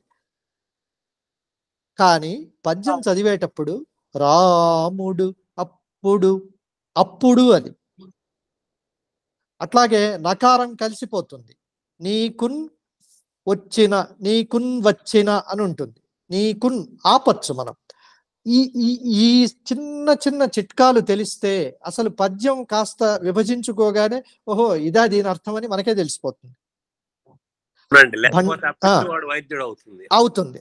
భండన భీముడర్థజన బాంధవుడు జ్వల బాణతూణ కోదండ కళ ప్రచండ భుజతాండవ మూర్తికి రామమూర్తికిన్ రెండవ సాటి దైవమికలేడను చుగడ కట్టి భేరికాడాండ జాండం నిండ వేదండము నెక్కి చాటెదను దాశరథి కరుణాపయోనిధి. ఇది మొదటిలా చెప్పేసి భండన భీముడు ఆర్తజన, అక్కడ బండన భీముడు ఆర్తజన, పద్యం చదివే పాడేటప్పుడేమో డార్తజన అనాలి, కానీ చెప్పేటప్పుడు భీముడు ఆర్తజన బాంధవుడు ఉజ్వల బాణ తూణ కోదండ కళ ప్రచండ, ఇలా పదాలను విరుచుకుంటే వింటున్న మనిషికి ఆ పదంలో ఏదన్నా అర్థం తెలియదు అనుకోండి, ఆ 2 పదాలు చెప్పేస్తే అయిపోయింది. పాడేటప్పుడు ఒకలాగా, ఆ పద్యాన్ని మీరు అర్థం చేసుకునేటప్పుడు ఒకలాగా. తప్పనిసరిగా నా వైపు నుంచి నాకు తెలిసిన పద్యాలు ఒక 10 మంది నేర్చుకుంటారు అని అంటే ఏదో ఒక సమయం కేటాయించి నేను నేర్పడానికి సిద్ధంగా ఉన్నాను. అర్థ వివరణ అనేది ఇవాళ పొరబడింది సార్, అది నేర్చుకుంటే అవును అవును అవును అవును. అయ్యా ఇంకెవరైనా? నాకు చిన్న సందేహం అండి. అప్పుడు సంతోషమండి, అందరూ యాసలు కాబట్టి మాట్లాడాలి. పేరు ఆయన గారి పేరు యాసలు, మాట్లాడండి. నాదో చిన్న సందేహం అండి. అంటే మన పాత పౌరాణికాలు లేకపోతే వీధి నాటకాల్లో పద్యాలు ఉంటాయి కదండి, అది చిన్నప్పటి నుంచి చూసేస్తా ఎప్పుడు అనిపించేది. మరి పాత తరం అంటే ఇప్పుడు శ్రీకృష్ణ రాయబారం లాంటి చిత్రాలు తీస్తే మనం ఆ పద్యాలు పెట్టలేం కదా, పద్యాలు పెట్టలేము. తర్వాత ఆ నాటకంలో ఉన్న రాగం బయట ఎవరు పాడరండి. పద్యంలో పండితులు కానీ సాహిత్య విద్యార్థులు కానీ బావా ఎప్పుడు వచ్చి తీవు ఎల్లరు, ఇంకా ఈ ఉన్ను మనం వచ్చే సమావేశం వరకు వెళుతూనే ఉంటుంది. అదేనండి. అంటే నేను అనేది మరి పాత తరంలో కూడా అందరూ పనిచేసుకునే వాళ్ళ కోసం ఉద్దేశించినాయి కదా వీధి నాటకాల చిత్రాలు. మరి వాళ్ళు ఎలా, అంటే వాళ్ళకి ఆ ఇబ్బంది రాలేదా? వాళ్ళకి ఆ ఇబ్బంది రాదంటే నాటకంలో రాగం ఉన్న ఆ భాగాన్ని వీలైనంత వరకు తగ్గించుకొని పాటగా మనం ఎంతవరకు పాడుకోగలమో అంతవరకే పట్టుకున్నారు. ఎన్నో ఏండ్లు గతించిపోయినవి కాని ఈ శ్మశాన స్థలిన్ కన్నులు మోడ్చిన మందభాగ్యుడొకడైనన్ లేచిరాడకట ఎన్నాళ్ళీ చలనంబులే శయనంబు ఏ తల్లులల్లాడిరో కన్నీటంబడి క్రాగిపోయినవి నికంబిందు పాషాణముల్. ఇది ఒక శైలి. ఎన్నో ఏండ్లు గతించి, వాడు ఎందుకు గతించి దగ్గర అలా పెట్టుకుంటున్నాడంటే అక్కడ హార్మనీ నొక్కాలి. నాకేమో నేను నాటకాల వాడిని కాదు, సాహిత్య విద్యార్థిని కాబట్టి చివరకు నేను రాగంగా పాడకపోయినా ఎన్నో ఏండ్లు గతించిపోయినవి కానీ ఈ శ్మశాన స్థలి అని పదాలు మాత్రమే గుర్తుపట్టుకుంటా. అలా పదాలు గుర్తు పెట్టుకునేటప్పుడు చాలా పదాలు జారిపోతాయని ఏదో ఒక రాగం కొంత దానికి పెడతారు. ఆ రాగం వల్ల మీకు సులభంగా, అందుకే సినిమా పాట ఎక్కువ గుర్తుంటుంది ఆ రాగం వల్ల. చెల్లియో చెల్లకో కూడా అలాంటిదే కదా. చెల్లియో చెల్లకో ఏనుంగు నెక్కి పెట్టేనుంగులు బావా ఎప్పుడు వచ్చితివీవు. ఇది వరకు కొంత రాగాన్ని కూడా నేర్చుకునేవాళ్ళు కొందరు. ఇప్పుడు రాగం ఏం లేదు. ఇప్పుడు పద్యం వింటే ఎక్కడ మనకు మహాపాపం వస్తుందో అని దాన్ని అలా పక్కన పెట్టేశారు కాబట్టి ఇప్పుడు ఆ సమస్య లేదు. తర్వాత నాది ఒక చిన్న సందేహం. చెప్పండి. పద్యం పామరులకు కాదు పండితులకి అగ్రవర్ణాలకి అలా ఉండేది. కొద్దిగా జాషువా గారు వారు ప్రయోగించారు కానీ ఇప్పటికీ కూడా మన మాతృభాష తెలుగులో ఉన్నత స్థాయిలో ఏదన్నా కొత్తగా నేర్చుకోవాలన్నా, ఇలా లోతుగా వ్యాకరణం నేర్చుకోవాలన్నా చూడబోతే అంత అగ్రవర్ణాల వారి వద్దనే ఉన్నట్టుగా ఉంది. మిగతా వర్ణాల వారు వాటి వైపు చూడట్లేదు. పద్యంలో ఉన్న చిక్కు అదే కదండి. ఛందస్సు ఎరి ప్రాసలు మీకు తెలియనైనా తెలియాలి, లేదా ఆ పద్ధతిలోనే అది పాడాలి. కానీ పోతన, జాషువా, కరుణశ్రీ దగ్గరికి వచ్చేసరికి దాన్ని సహజమైన మామూలు మాటలను పద్యంలోకి తీసుకురావడం వల్ల చాలా మంది నేర్చుకున్నారు. సరే, పద్యం రాసేవాళ్లే మామూలు భాషతో పద్యాన్ని రాయడం గనక వాళ్ళు సాధిస్తే అప్పుడు ఇంకా ఎక్కువ మందికి వెళ్ళేది. మీరు అన్నది అది నిజమే. శీతాకాలం సీతారామమూర్తి చౌదరి గారు శీతాకాలం అని రాశారు. అది కూడా అలాగే ఉహుహు అని వడకుచ్చు అలాంటి పదాలు ఉంటాయి. పొద్దున్నే మన కళ్ళకు కట్టినట్టుగా పొద్దున్నే చలికాలం మనం లేవలేకపోవటాన్ని వారు వర్ణించారు రకరకాలుగా. ఇలాంటివి కొన్ని. అంటే ఇప్పుడు పద్యం మీద అభిరుచి బాగా ఇష్టం కలగజేసేట్టుగా మనం ఎలా చేయాలంటారు? సాధారణ భాషలో సమకాలీన విషయాలు రాయాలి. అది రాయొచ్చు. మరి తల్లిదండ్రులు కూడా కొంత బాధ్యత తీసుకోవాలి. వాళ్ళు మీరు అన్నట్టుగా సరళంగా ఉండే నీతి వాక్యాలతో నిండిన సుమతి శతకం ఇలాంటివన్నీ కూడా చెబుతూ వస్తే వాళ్ళకి తెలుగు పదాలు కొన్ని అలవాటు అవుతాయి. అది లేదు సార్. ఇప్పుడు తెలుగు చెప్తున్న వాళ్ళు లేదా తెలుగును అభిమానించే వాళ్ళు పిల్లలు ఒక అంశం ఇచ్చి ఆ అంశంలో వాళ్ళని అనుగుణంగా మాట్లాడించమనే ప్రయత్నం చేస్తే ఖచ్చితంగా మార్పు వస్తుంది. అవునండి. ఇంకొక మాట సార్, ఇంత ముందుకు అది మాట్లాడినట్లుగా ఆచార్య కొత్తపల్లి వీరభద్రరావు గారు తెలుగుకు రెండు రెక్కలు అన్నాడు. తెలుగు ఒక పక్షి అయితే తెలుగు అనే పక్షికి రెండు రెక్కలు, ఒకటి సంస్కృతం, ఒకటి ఇంగ్లీష్. మనం తెలుగులో పండితులు అవ్వాలి అంటే మనకు సంస్కృతం బాగా, అంటే కొంతమరికి ఒక 50% వచ్చి ఉండాలి, ఒక 30%, 20% ఇంగ్లీష్ వచ్చి ఉంటే ఈ రెండు వస్తే తప్ప మనం తెలుగుపై తెలుగు గల అభిమానం పెరగదు. ఇది ఎప్పుడో చెప్పారు చాలా సంవత్సరాల క్రితమే. చాలా మంది మనం ఇవాళ దాటవేస్తున్నాం, కానీ మీకు తెలుగు భాషలోనే సంస్కృతం ఇంకిపోయింది. కాబట్టి సంస్కృతం తెలియాలి మనకు. మనం మాట్లాడే ప్రత్యేకించి ఆచార వ్యవహారాలు సంప్రదాయంలో ఉన్నవన్నీ కూడా సంస్కృతమే. వివాహం, ముహూర్తం, గృహప్రవేశం, మీరు ఉదయం, సాయంత్రం, మధ్యాహ్నం, భోజనం, పలహారం, ఉపాహారం, ప్రారంభోత్సవం, శిఖరాగ్ర సమావేశం, పారిభాషిక పదాలుగా మీడియా సృష్టించిన వాటిలో కూడా నా వరకు అయితే 70 నుంచి 80% సంస్కృతమే ఉంది. శిఖరాగ్ర సమావేశం తెలుగు కాదు, పలహారం తెలుగు కాదు, భోజనం తెలుగు కాదు, ఉపనయనం తెలుగు కాదు, వివాహం తెలుగు కాదు, ఇలా చాలా ఉన్నాయి. ఇదొక చర్చ. ఈసారి మనము వీలైనంత వరకు తెలుగు, అచ్చ తెలుగు, ఇందాక కూడా ఒక ఆవిడ అన్నారు, చాలా అది మాట్లాడాల్సిన విషయం, దాని మీద విడిగా మాట్లాడదాం ఇంకొకసారి ఎప్పుడైతే. సంతోషం అండి. దయచేసి కొత్తగా వచ్చిన వాళ్ళు ఇక్కడ మీ ఫోన్ సంఖ్యను రాయమన్నాను. ఆ యాసలు గారు కూడా రాయాలి, కొంచెం ఓపిక చేసుకోండి. గురుసు మహేశ్వరి గారు మాత్రం తప్పకుండా ఈ రచ్చబండకు వస్తుంటారు, వారికి ధన్యవాదాలు. ఇంకెవరైనా మాట్లాడతారా, ముగిద్దామా? మళ్ళీ ఇంకొక నెల ఎప్పుడైనా ఇంకోసారి మళ్ళీ నేను మీకు అందుబాటులోకి వస్తాను. అప్పుడు మనం ఇదివరకు అనుకున్నట్టుగా మాండలికం కానీ లేదా తెలుగు భాషలో తెలుగు ఎంత అని కానీ అట్లాంటిది ఏదైనా మనం తీసుకుందాం. ఉదయశ్రీ గారు ఈ ఫోన్ నంబర్ రాయాలండి. సరే, ఇక ముగిద్దామండి. చివరి ఒక్క నిమిషం అవకాశం. చింతలపాటి వారు ఏమన్నా ఆ చింత చెట్టు మీద నుంచి 2 కాయలన్నా విసరండి. లేదండి, ధన్యవాదాలు. చాలా బాగా చెప్పారు మధుసూదన్ గారు. నేను లేట్గా ఆలస్యంగా జాయిన్ అయ్యాను. నేను వీడియో రికార్డింగ్ కూడా చూసి ఫస్ట్ 1 hour చూస్తానండి. ధన్యవాదాలు. చింతాకతయు చెందలేదు. మీరు యూట్యూబ్ లో తెలుగు కూటమి అని మనోళ్ళు దానికి తెలుగు నేర్పారు.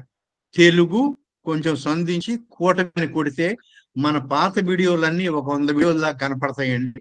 ఒక్కొక్క వీడియో మీద 2-3 వ్యాసాలు రాయొచ్చు. ఆ ఉద్యమ వ్యాసాలు రాసి ఏదో ఒక పత్రిక పంపిస్తూ ఉండండి. తెలుగులో అచ్చయ్య పత్రికలే 1000కి పైగా ఉన్నాయండి.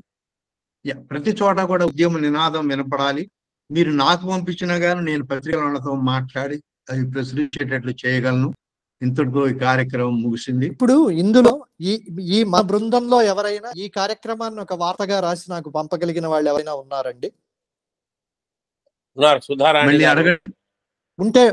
ఉంటే నేను మా imatri.com లో దీన్ని ఒక వ్యాసంగా వేసి దాన్ని మళ్ళీ నేను కొంత ఒక 10,000 మంది దాకా పంచడానికి వీలవుతుంది.